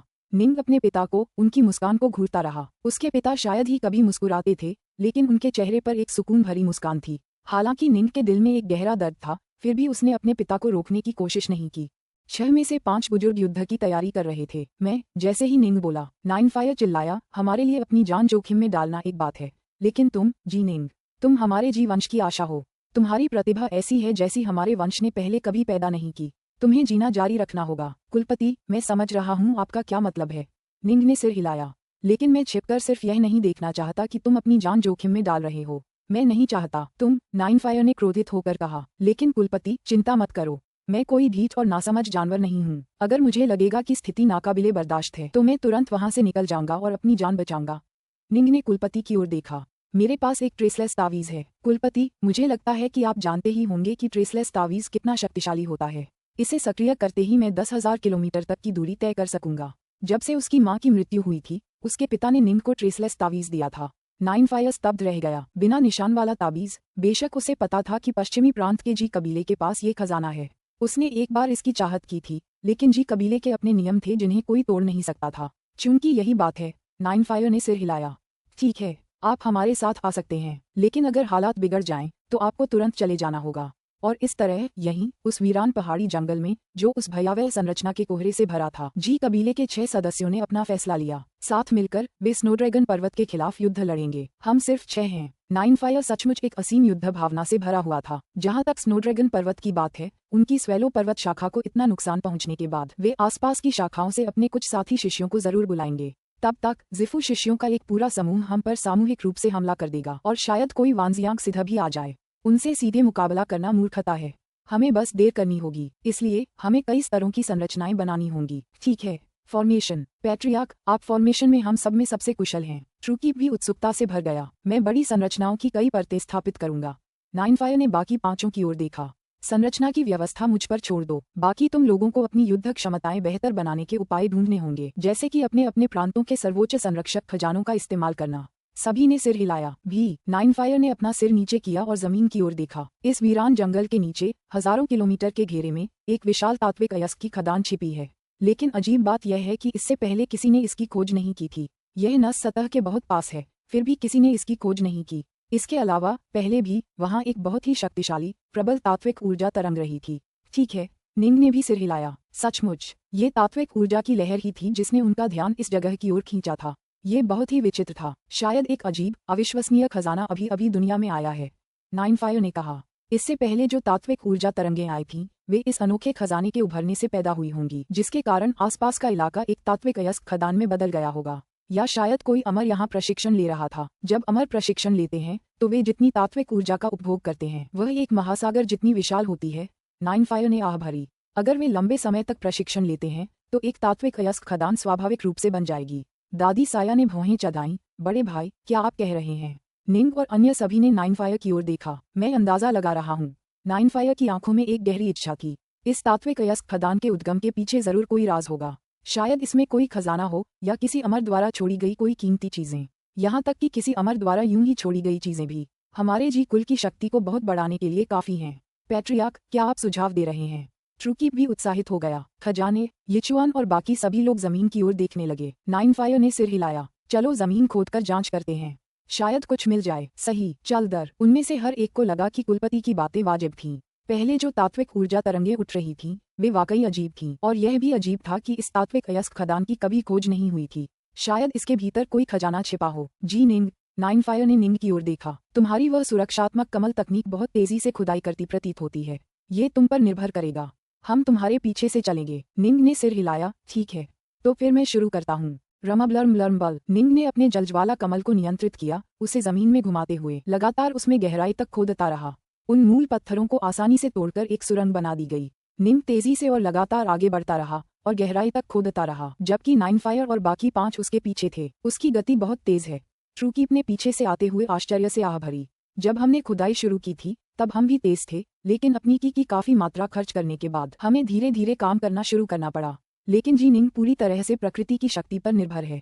9 फायर पहले ही निंग के जलज्वाला कमल को देख चुका था और यह भी कि यह प्राकृतिक शक्ति से बना है। वे और गहराई में जाते रहे। जी निंग, जहाँ भी तात्विक अयस्क की गुणवत्ता सबसे अच्छी हो वहीं तुम्हें खुदाई करनी चाहिए, 9 फायर ने कहा। अगर कोई खजाना मौजूद है तो उसे वहीं खोजना चाहिए जहाँ तात्विक ऊर्जा सबसे प्रबल हो। निंग ने सिर हिलाया। उसने ये भी देखा था कि अलग अलग इलाकों में अलग अलग गुणवत्ता वाले एलिमेंटल पत्थर थे। कुछ जगहों पर सिर्फ कम गुणवत्ता वाले एलिमेंटल पत्थर थे, जबकि दूसरी जगहों पर काफी अच्छी गुणवत्ता वाले एलिमेंटल पत्थर थे। रमबलर्मबल। जलज्वाला कमल नीचे की ओर छेद कर रहा था, मानो कोई विशालकाय अजगर भूमिगत अयस्क भंडार में तैर रहा हो तथा लगातार उच्च श्रेणी के पत्थरों की दिशा में छेद कर रहा हो।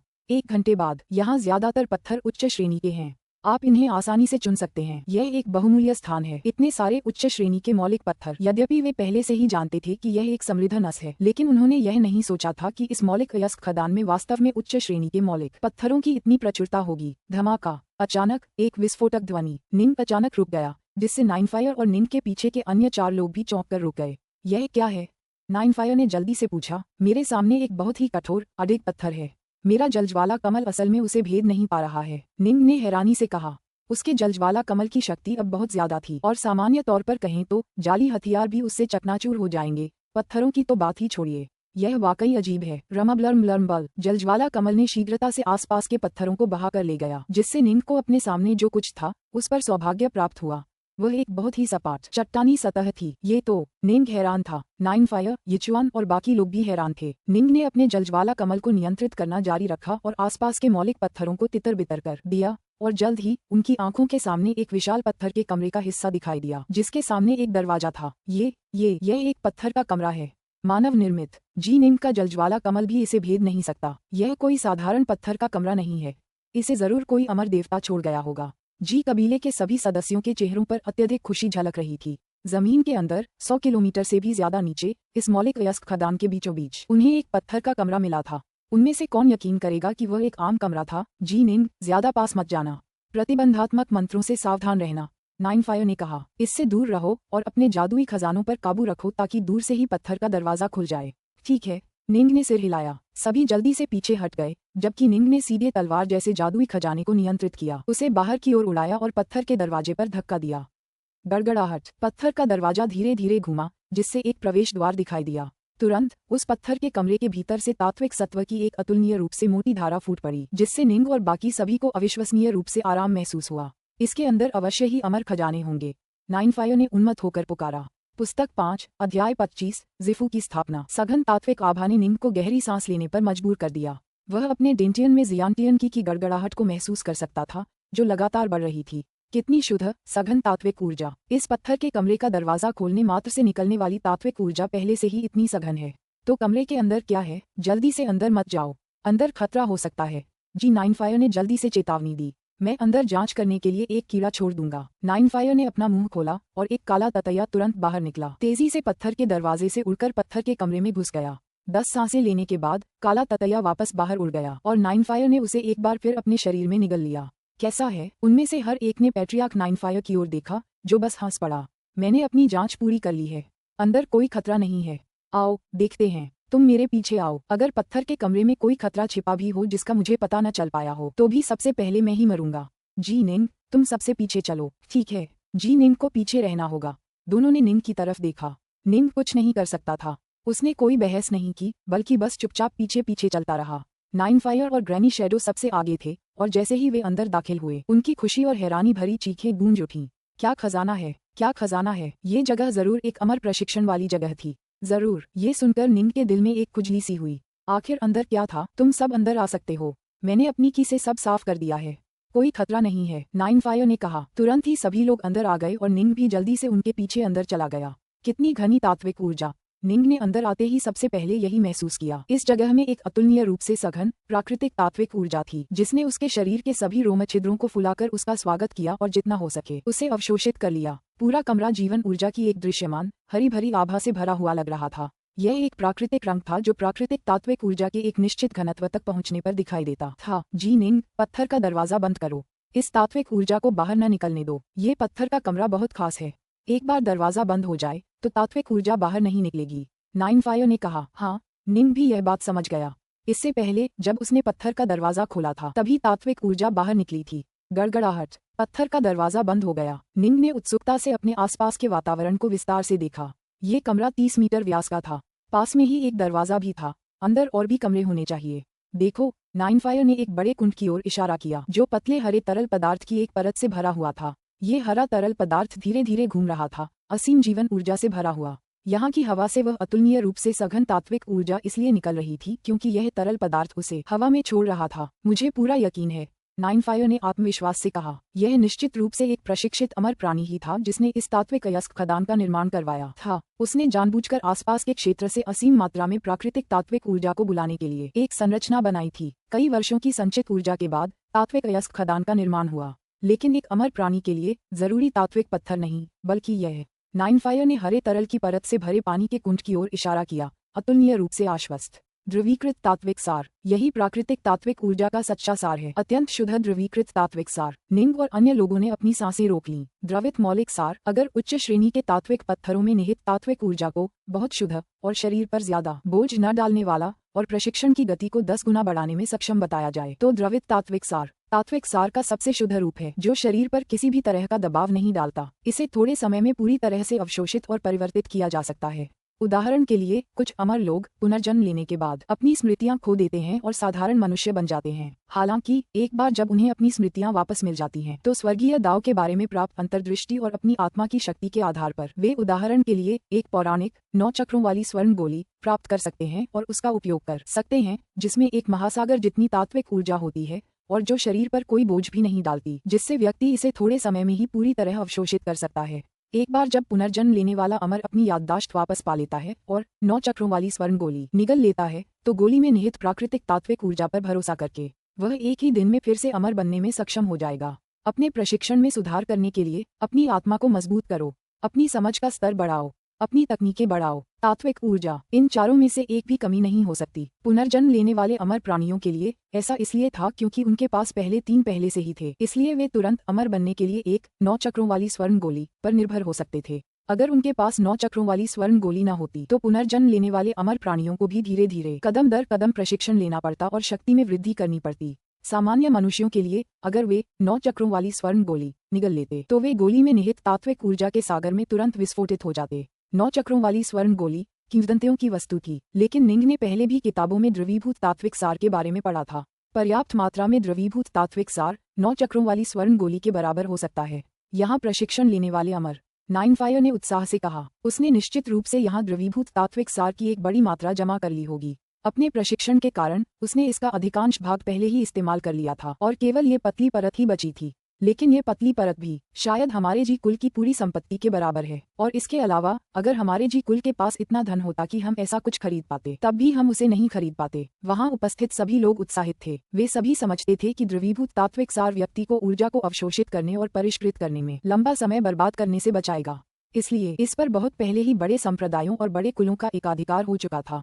वे इसे किसी असाधारण प्रतिभावान व्यक्ति या किसी उच्च स्तरीय विशेषज्ञ को उपहार में दे सकते थे, ताकि उन्हें तात्विक ऊर्जा को धीरे धीरे परिष्कृत करने में ज्यादा समय बर्बाद न करना पड़े। जी कुल ऐसा कुछ कैसे खरीद सकता था कुलपति? क्या इसके साथ आप वांशियां निपुण चरण तक पहुंच पाएंगे? निंग ने जल्दी से पूछा। हमारे जी कबीले की प्रशिक्षण पद्धतियां काफी घटिया हैं।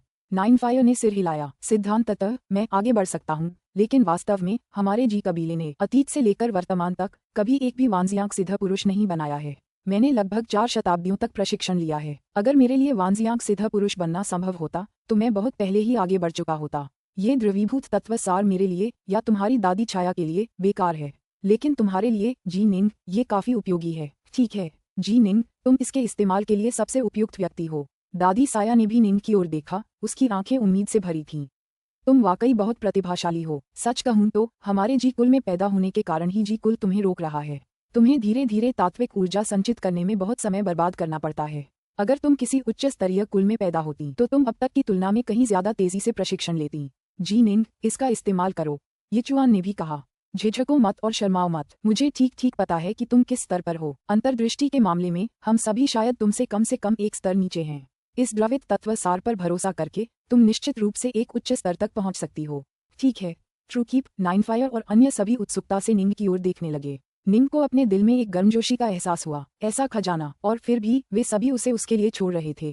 कुलपति, तब मैं शर्माऊंगा नहीं, निंग ने सीधे कहा। मैं तुरंत द्रवीभूत तात्विक सार ले लूंगा और प्रशिक्षण शुरू कर दूंगा। एक फिनगॉड बॉडी रिफाइनर के रूप में सफलता पाना उसके लिए कठिन होगा, और अगर वह कोशिश भी करना चाहे तो उसे सूर्य और चंद्रमा की शक्ति की आवश्यकता होगी, और इसलिए कि रिफाइनर के रूप में प्रशिक्षण के लिए ये द्रवीभूत तात्विक सार उसके लिए अधिक उपयुक्त था। वह बहुत पहले ही आवश्यक अंतर्दृष्टि के स्तर तक पहुंच चुका था। वह निश्चित रूप से अपना जिफू आधार स्थापित कर सकता था। अच्छा, नाइनफायर और बाकी लोग उत्साह और उत्सुकता से भर गए। उनके लिए ये द्रवीभूत तत्व उनकी शक्ति को सीमित मात्रा में ही बढ़ा पाएगा, लेकिन जी वंश के सबसे प्रतिभाशाली सदस्य जी निंग के लिए यह उसकी शक्ति को बहुत बढ़ा देगा। मैं दूसरे कमरों में जाकर देखूंगी कि क्या वहाँ कुछ और है जिसका हम उपयोग कर सकते हैं। नाइनफायर ने जल्दी से कहा। पास में ही दूसरा कमरा था। उस कमरे में सिर्फ एक पत्थर का बिस्तर, एक पत्थर की कुर्सी और एक पत्थर की मेज थी, और कुछ नहीं। लगता है ये जगह बस वही थी जहां अमर प्रशिक्षण के लिए खुद को बंद कर लेता था, जबकि ये दूसरा कमरा अध्ययन कक्ष था जहां अमर आराम करता था और अमर पुस्तिकाएं पलटता था। नाइनफायर ने कहा, दूसरा कमरा वही कमरा है जहां अमर वास्तव में प्रशिक्षण लेता था, और कुछ नहीं है, कोई अन्य खजाना नहीं। यिचुआन और बाकी लोगों ने भी ध्यान से देखा, लेकिन उस पत्थर के कमरे में सिर्फ एक मुख्य कमरा और एक बगल का कमरा था। ये बहुत ही सादा था, और एक नज़र में ही पता चल जाता था कि यहाँ और कुछ नहीं है। उन्होंने अपनी की ऊर्जा से भी इसे साफ किया, लेकिन खजाने के लिए कोई जगह नहीं मिली। चलो चलें। नाइन फायर और बाकी लोग मुख्य कमरे में लौट आए। उन्होंने निंग की ओर देखा और फिर निर्देश दिया, जी निंग, तुम यहीं रहो और प्रशिक्षण लो। याद रखना, पत्थर का दरवाजा बंद कर देना। दरवाजे के ऊपर एक गुप्त तंत्र है। एक बार दरवाजा बंद कर देने के बाद बाहर कोई भी उसे खोल नहीं पाएगा।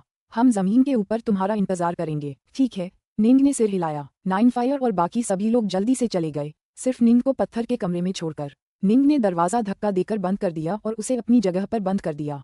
प्रशिक्षण बहुत जरूरी था, बहुत सावधानी बरतनी पड़ती थी, वरना अगर प्रशिक्षण के दौरान किसी महत्वपूर्ण मोड़ पर कोई परेशान हुआ तो बहुत खतरा हो सकता था। इस बार मुझे अपना जिफू स्थापित करने में सफलता मिलनी चाहिए। निंग ने उस आध्यात्मिक द्रवीभूत तत्व से भरे कुंड की ओर देखा।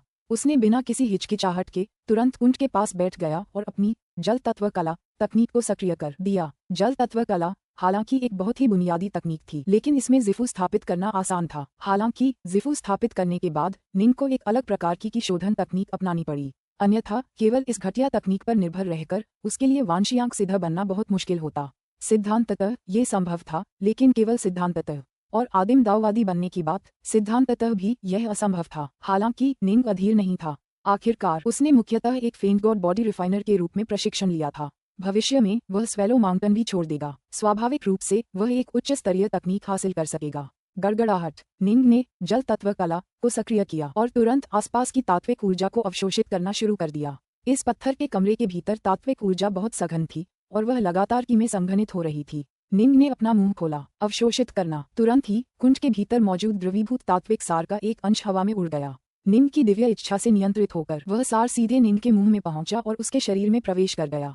जैसे ही द्रवीभूत तात्विक सार उसके शरीर में प्रवेश किया, वह तुरंत तात्विक ऊर्जा में परिवर्तित हो गया। अतुलनीय रूप से शुद्ध तात्विक ऊर्जा उसके डेंटियन में निरंतर प्रवाहित होती रही और सीधे तात्विक की ऊर्जा में परिवर्तित हो गई। यह एक ही बार में सफल हो गया। इसने उसके शरीर पर बिल्कुल भी दबाव नहीं डाला। निंग निरंतर इस ऊर्जा को अवशोषित और रूपांतरित करता रहा।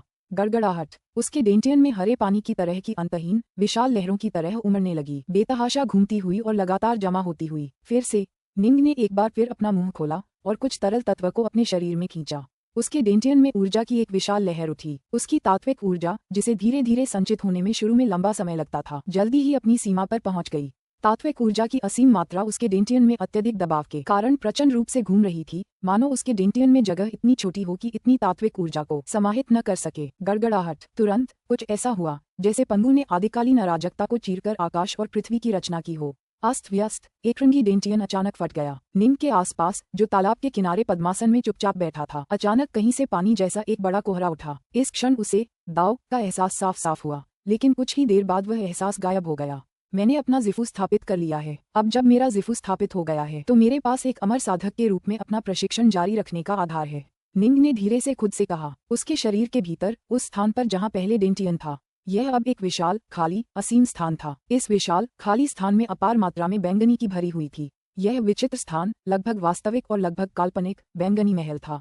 हर व्यक्ति अपना जिफू बैंगनी महल स्थापित करने पर एक ही चीज प्राप्त करता। हालांकि भविष्य में कोई व्यक्ति किस स्तर तक प्रशिक्षण ले पाएगा, ये प्रत्येक व्यक्ति के भाग्य और तकनीकों पर निर्भर करता था। अवशोषित करो। निंग ने अपना मुंह खोला और पानी के पूल से अधिक तरल तत्व सार निंग के शरीर में पानी की तरह फैल गया। बैंगनी की से भरे विशाल, फैले हुए स्थान में तुरंत ही मौलिक की पहली बूंद बन गई। जल्द ही की एक बड़ी मात्रा लगातार एकत्रित होने लगी। इस असीम, खाली, भ्रामक शून्य के भीतर एक छोटा सा कुंड बनने लगा, जो जल्दी ही एक छोटे से तालाब में बदल गया। मौलिक की लगातार जमती और जमा होती रही और तालाब का आकार भी बढ़ता रहा। पुस्तक 5, अध्याय 26, तूफानी बादल आ रहे हैं। जी निंग जलकुंड के पास कमल मुद्रा में बैठे थे। उनकी आभा मानो प्रचंड लहरों से टकरा रही हो। वे अपना मुंह खोलते रहे, कुंड के भीतर के द्रवीभूत आत्मा सार को सोखते रहे, जिससे द्रवीभूत सार की वह परत जल्दी ही समाप्त हो गई। लेकिन अचानक निंग ने अपना मुंह बंद कर लिया। वाह! चेहरे पर मुस्कान लिए निंग ने आंखें खोलीं। उसने कुंड में हरे, द्रवित आत्मा सार पर नजर डाली। इसने मुझे एक शीर्ष सियांटियन विशेषज्ञ के रूप में सफलता दिलाई, जिससे मैं अपना जिफू स्थापित कर सका और फिर एक प्रारंभिक जिफू शिष्य के रूप में अपना आधार मजबूत कर सका। इसने मुझे कम से कम 1-2 साल की मेहनत से बचाया है। मैंने द्रवित सार का 1/3 हिस्सा इस्तेमाल कर लिया, थोड़े से समय में, बस एक बर्तन में चाय उबालने जितना। उसने न सिर्फ अपना जिफू स्थापित कर लिया था, बल्कि अपना आधार भी मजबूत कर लिया था। निंग को भी उसकी अद्भुत प्रगति दर को देखते हुए 1-2 साल लग जाते। यदि मैं प्रशिक्षण के लिए शेष 2/3 द्रवित सार का उपयोग करता हूँ, तो मैं जिफू शिष्य के रूप में मध्य चरण तक पहुँचने में सक्षम हो सकता हूँ। निंग समझ गया कि चूंकि उसने पहले से ही एक प्रारंभिक जिफू शिष्य के रूप में अपने आधार को स्थिर कर लिया था, शेष द्रवित सार पर भरोसा करके उसके पास फिर से आगे बढ़ने की संभावना थी। लेकिन अगर वह वास्तव में जिफू शिष्य के रूप में मध्य चरण तक प्रशिक्षण के लिए जल तत्व कला पर निर्भर था, तो उसका भविष्य का की रिफाइनिंग पथ मुश्किल हो जाएगा। आखिरकार जल तत्व कला एक बहुत ही निम्न स्तरीय तकनीक थी। जिफू स्थापित करने के लिए इसका इस्तेमाल करना ठीक था, क्योंकि हर व्यक्ति का जिफू एक जैसा होता है। लेकिन अगर निंग इसका इस्तेमाल जिफू स्तर के मध्य तक पहुंचने के लिए करता, तो उसकी तात्विक ऊर्जा की शुद्धता पर बहुत नकारात्मक प्रभाव पड़ता। यह एक भी गलत कदम ऐसा होगा जिसे वह भविष्य में वापस नहीं ले पाएगा। भविष्य में उसके लिए वांशियांक सिद्ध बनना 10 गुना या 100 गुना ज्यादा मुश्किल हो जाएगा। मैंने पहले ही एक बड़ी छलांग लगा ली है और जिफू शिष्य बन गया हूँ। अगर मैं मध्य अवस्था का जिफू शिष्य भी बन गया तो भी मुझे शक्ति के मामले में सीमित लाभ ही मिलेगा। निंग ने मन ही मन सोचा। एक नए स्तर पर छलांग लगाना एक गुणात्मक परिवर्तन था, लेकिन उसी स्तर पर एक छोटी सी छलांग का उसकी शक्ति पर उतना प्रभाव नहीं पड़ा। जियांटियन जीवन रूप हाउतियान विशेषज्ञों पर हावी हो सकते हैं। जिफू शिष्य जियांटियन जीवन रूपों पर हावी हो सकते हैं। यहाँ तक कि एक प्रारंभिक जिफू शिष्य भी अधिकांश शीर्ष जियांटियन जीवन रूपों पर प्रभुत्व स्थापित कर सकता था। यह एक गुणात्मक अंतर था। किसी उच्चतर स्तर के व्यक्ति से युद्ध करना कठिन, लेकिन अगर कोई प्रारंभिक जिफू शिष्य किसी मध्य स्तरीय जिफू शिष्य से लड़े तो ये कहना मुश्किल होगा कि विजेता कौन होगा। एक ही स्तर के भीतर इस तरह के छोटे अंतर से ताकत में कोई बड़ा अंतर नहीं आया। अगर मैं बचा हुआ तरल भी इस्तेमाल कर लूं तो भी मुझे मिलने वाली शक्ति सीमित होगी और यह मेरे भविष्य के रास्ते को बर्बाद कर देगी। यह इसके लायक नहीं है। निंग ने अपने हाथ के एक झटके से एक ताबीज प्रकट किया जिस पर एक फेंट गॉड शब्द लिखा था। ठीक है, यह एक्वाटिक मैनर का नियंत्रण ताबीज था। निंग उसे घूरता रहा। उसकी आंखों में उत्सुकता भरी चमक थी। हालांकि मैंने अपना जिफू स्थापित कर लिया है और मुझे विश्वास है कि अगर मैं डोंग जिकी से दोबारा मिला तो मैं उसे दबा दूंगा और शायद मार भी दूंगा। इस बार मुझे सिर्फ डोंग जिकी का ही नहीं बल्कि स्नोड्रैगन माउंटेन के विशेषज्ञों के एक पूरे समूह का भी सामना करना होगा। मुझे आशा है कि यह एक्वाटिक मैनर मेरी शक्ति को एक नए स्तर तक ले जाएगा। चूंकि यह जलीय जागीर अमर जुहुआ जैसे जीवों को पैदा करने में सक्षम थी, तो यह असाधारण होना ही चाहिए। निंग ने उत्सुकता से कहा। हरे रंग की तात्विक की एक बूंद उसके हाथ से निकलकर ताबीज में चली गई और उसे तुरंत बांध दिया। प्राचीन भावना शक्ति का एक उभार जागृत हुआ जिससे निंग को अपने हृदय की गहराई से उसकी पूजा करने की इच्छा हुई। वाह, क्या आदमी है। निंग ने ताबीज को घूरा। मुझे सच में आश्चर्य है कि एक्वाटिक मैनर का पहला मालिक कौन था। चल दर। निंग तुरंत उठा और उसी समय अपने हाथ के झटके से उसने एक हथेली के आकार की जेड की बोतल निकाली। यह एक बिना दर्जे का जादुई खजाना था। हालांकि यह उसकी हथेली के आकार का था, फिर भी इसमें हजारों किलोग्राम उत्तम शराब समा सकती थी। निंग के पास इस तरह के कई भंडारण प्रकार के जादुई खजाने थे। उदाहरण के लिए, जब निंग ने एक्वाटिक मैनर में फेंट गॉड ब्लड फोर्जिंग प्रक्रिया से गुजरा था तो उसने एक ऐसी ही लौकी का इस्तेमाल करके 1000 किलोग्राम रक्त रखा था। अंदर जाओ। निंग ने कुंड में द्रवित तत्व सार को घूरा। अपनी दिव्य इच्छा से लहर लहर द्रवित सार हवा में ऊपर उठा, जेड की बोतल की गर्दन से होते हुए हर एक बूंद डाली गई। एक भी बूंद शेष नहीं रही। मुझे आश्चर्य है कि कौन सा अमर इस पत्थर के कमरे को पीछे छोड़ गया है। निंग ने जाने से पहले कमरे पर एक आखिरी नजर डाली। इसने मेरे जी कबीले पर बहुत बड़ी मुसीबत ला दी है, लेकिन इसने मुझे अपना जिफू पहले से ही स्थापित करने का मौका भी दिया है। निंग ने अपने दिल में समझ लिया कि यह उस अमर की गलती नहीं थी। अगर उसे किसी को दोष देना था तो वह केवल जी कबीले को ही दोष दे सकता था, क्योंकि वे बहुत कमजोर थे। फुश, वह पत्थर के कमरे से बाहर निकल गया। फिर निंग ने अपने जलज्वाला कमल का इस्तेमाल किया जो उसके चारों ओर घूमता हुआ इस तात्विक अयस्क खदान के भीतर से सीधा रास्ता बनाता हुआ वह तेजी से एक समान गति से ऊपर की ओर बढ़ा। निंग जानता था कि उसे 100 किलोमीटर ऊपर जाने में कुछ समय लगेगा, इसलिए उसके हाथों में 2 जादुई खजाने प्रकट हुए। एक हथेली के आकार का उड़ने वाली नाव का जादुई खजाना था, जबकि दूसरा काले पंखों वाले जादुई खजानों का एक जोड़ा था। उड़ने वाली नाव बेइज ईशान की थी, जबकि काले पंख जूसान के थे। दोनों ही जादुई खजाने माने जाते थे। अब जब मैं जिफू स्तर पर पहुंच गया हूँ, मैं इन क्रमबद्ध जादुई खजानों का उपयोग कर सकता हूँ। निंग समझ गया कि एक नए स्तर पर पहुंचने का एक फायदा उसकी व्यक्तिगत शक्ति में गुणात्मक सुधार था, जबकि दूसरा फायदा ये था कि उसके द्वारा इस्तेमाल किए जा सकने वाले जादुई खजानों के प्रकार भी बढ़ गए थे। इन दोनों फायदों ने मिलकर जिफू शिष्यों को जियांटियन जीवन रूपों पर पूरी तरह से हावी होने में सक्षम बना दिया। धमाका! जलज्वाला कमल की एक पंखुड़ी जमीन से फूट पड़ी, जिसके पीछे निंग था। जी निंग, दूर जी नाइन फायर, ग्रैनी शैडो और बाकी लोग दिखाई दे रहे थे। वे बहुत पहले ही तितर बितर हो चुके थे और उन्हें आसपास की भयावह संरचना याद आ गई थी और उजाड़ पहाड़ी जंगलों का नजारा फिर से दिखाई देने लगा था। बस जंगल के कुछ हिस्सों में पहले हुए युद्ध के निशान अभी भी दिखाई दे रहे थे। कुलपिता, पिताजी। निंग जल्दी से वहां गया। तुम तो बहुत जल्दी बाहर आ गए। हम तो अभी कुछ देर पहले ही सतह पर पहुंचे हैं। नाइन फायर और बाकी 4 हंसते हुए वहां पहुंचे। ट्रुकी भी अभी कुछ ही देर पहले बाहर आया है। निंग ने सोचा। उसे एक बर्तन में चाय बनाने जितना समय लगता है, उतना ही समय तो उसे प्रशिक्षण में लगा था। जमीन में छेद करने में उसे जितना समय लगा था वह असल में उससे कहीं ज्यादा था। पैट्रियार्क और बाकियों को जमीन में छेद करने में उससे ज्यादा समय लगा होगा और इसलिए हिसाब लगाने पर ऐसा लग रहा था कि वे शायद लगभग एक ही समय पर निकले होंगे। ठीक है जी निंग, नाइनफायर ने पूछा। इससे पहले जब तुमने जूसान को मारा था तब तुमने कौन कौन से जादुई खजाने हासिल किए थे? काफी कुछ, निंग ने कहा। पास ही खड़ी ग्रैनी शैडो ने विस्तार से बताया। हमें इन खजानों का हिसाब किताब रखना होगा ताकि पता चल सके कि ये किसके लिए सबसे ज्यादा उपयोगी हैं। इनका सदुपयोग करने का यही सबसे आसान तरीका है। निंग ने सिर हिलाया। जूसान के पास एक उड़ने वाला परिवहन जादुई खजाना, एक भंडारण जादुई खजाना, एक सुरक्षात्मक जादुई खजाना, एक जादुई महाकुल्हाड़ी और जादुई पंखों की एक जोड़ी थी। ये जादुई पंख मेरे काम के हैं लेकिन बाकी नहीं। निंग ने बेईशान से पहले ही एक श्रेणीबद्ध भंडारण जादुई खजाना, एक परिवहन जादुई खजाना और एक सुरक्षात्मक जादुई खजाना हासिल कर लिया था। इसलिए केवल ये श्रेणीबद्ध पंख प्रकार के जादुई खजानों की जोड़ी ही उसके काम की थी। तुम्हें क्या चाहिए? नाइनफायर ने निंग की ओर देखा। तलवारें, निंग ने कहा। मुझे सिर्फ रैंक वाली उड़ने वाली तलवारें चाहिए, बाकी चीजें मेरे लिए बेकार हैं। जितनी ज्यादा रैंक वाली उड़ने वाली तलवारें होंगी उतना अच्छा होगा। उनकी युद्ध शक्ति के दो स्रोत थे, नजदीकी मुकाबला और लेसर थाउजेंड स्वॉर्ड्स फॉर्मेशन। खास तौर पर अब जब उसने अपना जिफू स्थापित कर लिया था तो उसकी कम हजार तलवारों वाली संरचना की शक्ति स्वाभाविक रूप से और भी बढ़ गई थी।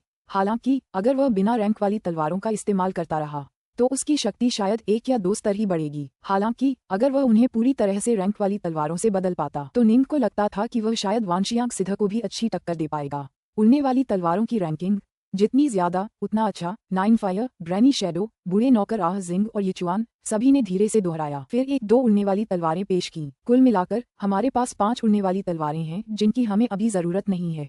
नाइनफायर ने निंग की ओर देखा। क्या ये काफी हैं? निंग काफी निराश था। 5 बेकार। उसके कम हजार तलवारों वाले स्वरूप को काम करने और एक स्वरूप आधार बनाने के लिए कम से कम 9 तलवारों का एक साथ इस्तेमाल जरूरी था और प्रत्येक कम हजार तलवारों वाले स्वरूप के लिए 9 स्वरूप आधारों की आवश्यकता थी। दूसरे शब्दों में सबसे छोटी इकाई रूप आधार के लिए कम से कम 9 श्रेणीबद्ध तलवारों की आवश्यकता थी और अपने कम हजार तलवारों वाले स्वरूप को वास्तव में शक्तिशाली बनाने के लिए उसे कम से कम 81 श्रेणीबद्ध उड़ने वाली तलवारों की आवश्यकता थी।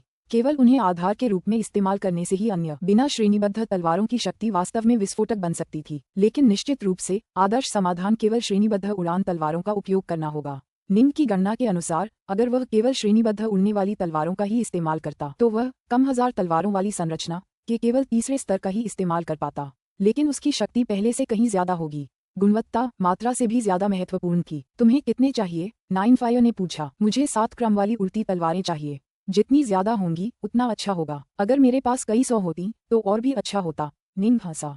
तलवार प्रकार के जादुई खजाने बहुत आम थे। निंग ने अकेले बेईशान से क्रम वाली उड़ती तलवारों का एक जोड़ा हासिल किया था। अगर वे 7 और तलवारें जुटा पाते तो निंग के पास कुल 9 तलवारें होती जो एक छोटी इकाई संरचना आधार के लिए पर्याप्त होती। इस संरचना आधार को केंद्र मानकर पूरे छोटे हजार तलवारों वाले समूह की शक्ति दोगुनी या तिगुनी हो जाती। कई 100। नाइनफायर, ग्रैनी शैडो और बाकी सभी चौंक गए। हालांकि जब उन्होंने निंग के कम हजार तलवारों वाली संरचना का इस्तेमाल करने वाले दृश्य के बारे में सोचा तो उन्हें एहसास हुआ कि उसके चारों ओर सचमुच 700 से ज्यादा उड़ती तलवारें घूम रही थीं। ऐसा लग रहा था जैसे निंग को वाकई बड़ी संख्या में उड़ती तलवारों की जरूरत थी, लेकिन कई 100 जादुई खजाने, अगर पूरा जी कबीला दिवालिया भी हो जाए तो भी वह इसे वहन नहीं कर पाएगा। हम तुम्हें 7 और तलवारें बनाने में मदद करने की पूरी कोशिश करेंगे, नाइनफायर ने कहा। फिर विषय बदल दिया। स्नोड्रैगन माउंटेन अपने साथियों को इसकी सूचना देगा। ज्यादा संभावना है कि वे 1-2 दिन में युद्ध के लिए आएंगे। इससे पहले तुम सब वापस जाकर अपनी जरूरत का कोई भी खजाना ले सकते हो या कोई भी जरूरी काम निपटा सकते हो। उसके बाद हम यहाँ फिर से इकट्ठा होंगे। चल दर स्वूश। नाइनफायर, ग्रैनी शैडो और आहजिंग एक विशाल वाइन गॉड पर सवार होकर तेजी से क्षितिज में गायब हो गए और पीछे केवल निंग और उसके पिता ही रह गए। निंग को समझ में आ गया कि यह किसी के मरणोपरांत मामलों की देखभाल करने जैसा था। पिताजी, क्या आप पश्चिम प्रांत शहर लौटेंगे? निंग ने अपने पिता की ओर देखा। नहीं। सरपेंटविंग झील, यिचुआन ने सिर हिलाया। मैं लिटिल वाइट से मिलना चाहता हूँ। हम दोनों भाई जैसे हैं जिन्होंने जिंदगी और मौत एक साथ बांटी है। चाहे कुछ भी हो मुझे उससे फिर मिलना ही है। यिचुआन 5 साल तक सरपेंटविंग झील पर रहा था और व्हाइट वाटर हाउंड इस पूरे समय उसके साथ रहा था। अंकल वाइट, निंग ने धीरे से सिर हिलाया। गॉडबीस्ट, व्हाइट वाटर हाउंड का निंग के पिता से बेहद करीबी रिश्ता था। वे दोनों डार्कनॉर्थ सागर तक एक साथ साहसिक यात्राएं कर चुके थे। उन्होंने साथ में जितना समय बिताया था वह निंग के माता पिता के साथ बिताए समय से भी ज्यादा था। दरअसल वे जीवन भर के भाई थे। चलो चलें। निंग के पैरों के नीचे एक उड़ने वाली नाव दिखाई दी और यिचुआन भी उस पर चढ़ गया। वाह! उड़ने वाली नाव तुरंत हवा में उठी और तेजी से आसमान से होती हुई बादलों में चली गई। स्वेलो माउंटेन में कुल 10 कमांडरी शहर थे। स्नोड्रैगन माउंटेन में 3 थे, जो जी कबीले के नियंत्रण वाले कमांडरी शहर 10,000 तलवारों वाले शहर के समान थे। जैसे ही डोंग जिकी ने स्वेलो माउंटेन पर आक्रमण किया, उसने अपने कब्जे वाले शहर का नाम स्नोड्रैगन सिटी रख दिया, ताकि सबको पता चल सके कि यह स्नोड्रैगन माउंटेन की एक शाखा है। हालांकि बाद में उन्होंने 2 और कमांडरी शहरों पर कब्जा कर लिया था, लेकिन स्नोड्रैगन पर्वत की इस शाखा का केंद्र स्नोड्रैगन शहर में ही रहा।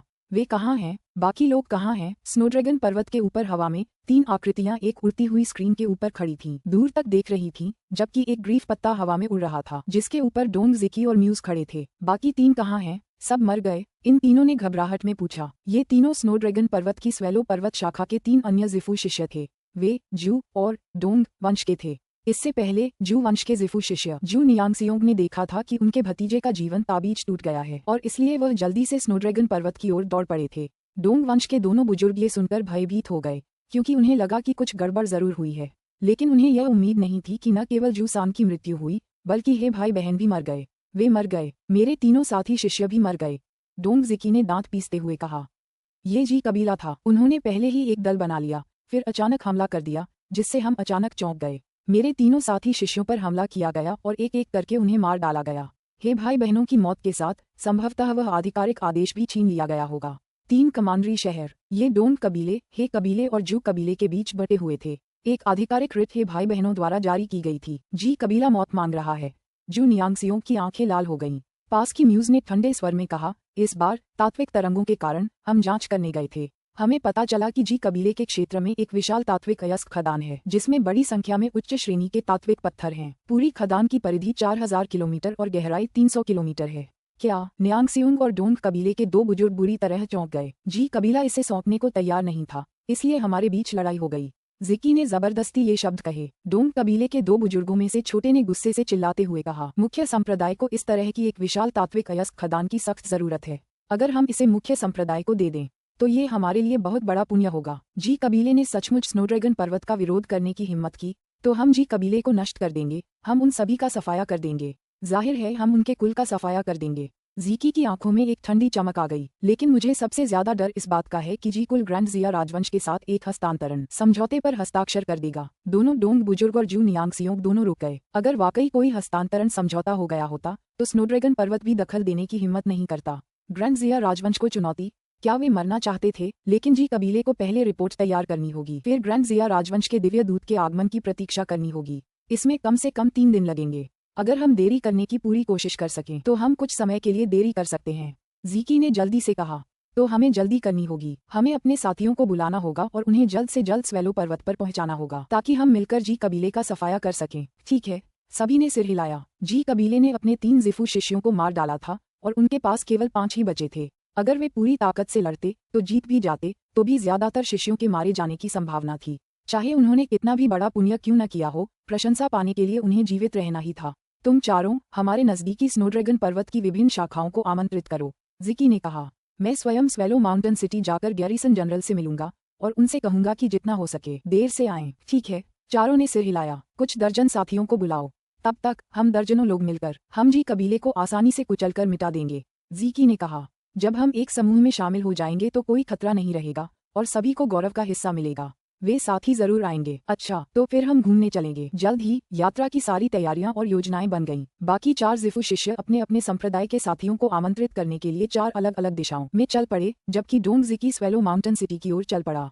विशाल सरपेंट विंग झील। एक उड़ती हुई नाव आसमान से तेज रफ्तार से उतरी और ब्राइट हार्ट द्वीप के एक कोने पर उतरी। यहीं निंग के पिता रहते थे। यहाँ बस एक शांत एकांत घर था। वहाँ कोई नौकर चाकर भी नहीं था, बस एक बड़ा बर्फ सा सफेद कुत्ता लेटा हुआ था। जैसे ही उड़ने वाली नाव तेज गति से नीचे उतरी, व्हाइट वाटर हाउंड ने अचानक अपना सिर उठाया। Uncle white. निंग ने व्हाइट वाटर हाउंड को देखा और उसकी भी भावनाएं उमड़ पड़ीं। पहली बात, निंग जानता था कि ये अंकल व्हाइट और उसके पिता भाई थे जिन्होंने साथ मिलकर लड़ाई लड़ी थी और अपनी जान जोखिम में डाली थी, और निंग की माँ और खुद निंग दोनों को अंकल व्हाइट ने ही बचाया था। और दूसरी बात, उस साल जब मैं तीरंदाजी का प्रशिक्षण लेने के लिए हर दिन वेस्ट प्रीफेक्चर शहर से बाहर जाता था तो अंकल व्हाइट ही पूरे समय पहरा देते थे। उसने देखा कि उसके पिता और अंकल व्हाइट एक दूसरे की ओर बढ़ रहे थे। हालांकि अंकल व्हाइट बोल नहीं सकते थे, लेकिन स्वामी सेवक का रिश्ता उन्हें दूर से ही आध्यात्मिक संवाद करने की अनुमति देता था। निंग भी चुपचाप चला गया। काफी जल्दी निंग अपने घर लौट आया और उस शांत कमरे में दाखिल हुआ जहां वह प्रशिक्षण लेता था। उसने तुरंत कमरे को बंद कर दिया। इससे पहले सरपेंटविंग झील के ऊपर उड़ते हुए निंग को एक्वाटिक मैनर का आभास हो चुका था। ये बिल्कुल वैसा ही था जैसा बूढ़े काले बैल ने कहा था। एक बार नियंत्रण ताबीज बांधने के बाद वह एक्वाटिक मैनर को भांपकर सीधे उसमें प्रवेश कर सकेगा। इस युद्ध के दौरान मैंने देखा कि हालांकि मेरी शक्ति बहुत ज्यादा थी, फिर भी वह पर्याप्त नहीं थी। मुझे उम्मीद है कि यह प्राचीन जलीय जागीर मेरे काम आएगी और मेरी शक्ति में काफी वृद्धि कर पाएगी। निंग आशा और उम्मीदों से भर गया। चलो अंदर चलते हैं, निंग ने मन ही मन सोचा और फौरन ही शांत कमरे में एक विशाल भूरे सिर का भ्रम प्रकट हुआ। विशाल भूरे सिर ने अपना भ्रमात्मक मुंह खोला और निंग को एक ही घूंट में निगल गया। निंग शांत कमरे से गायब हो गया।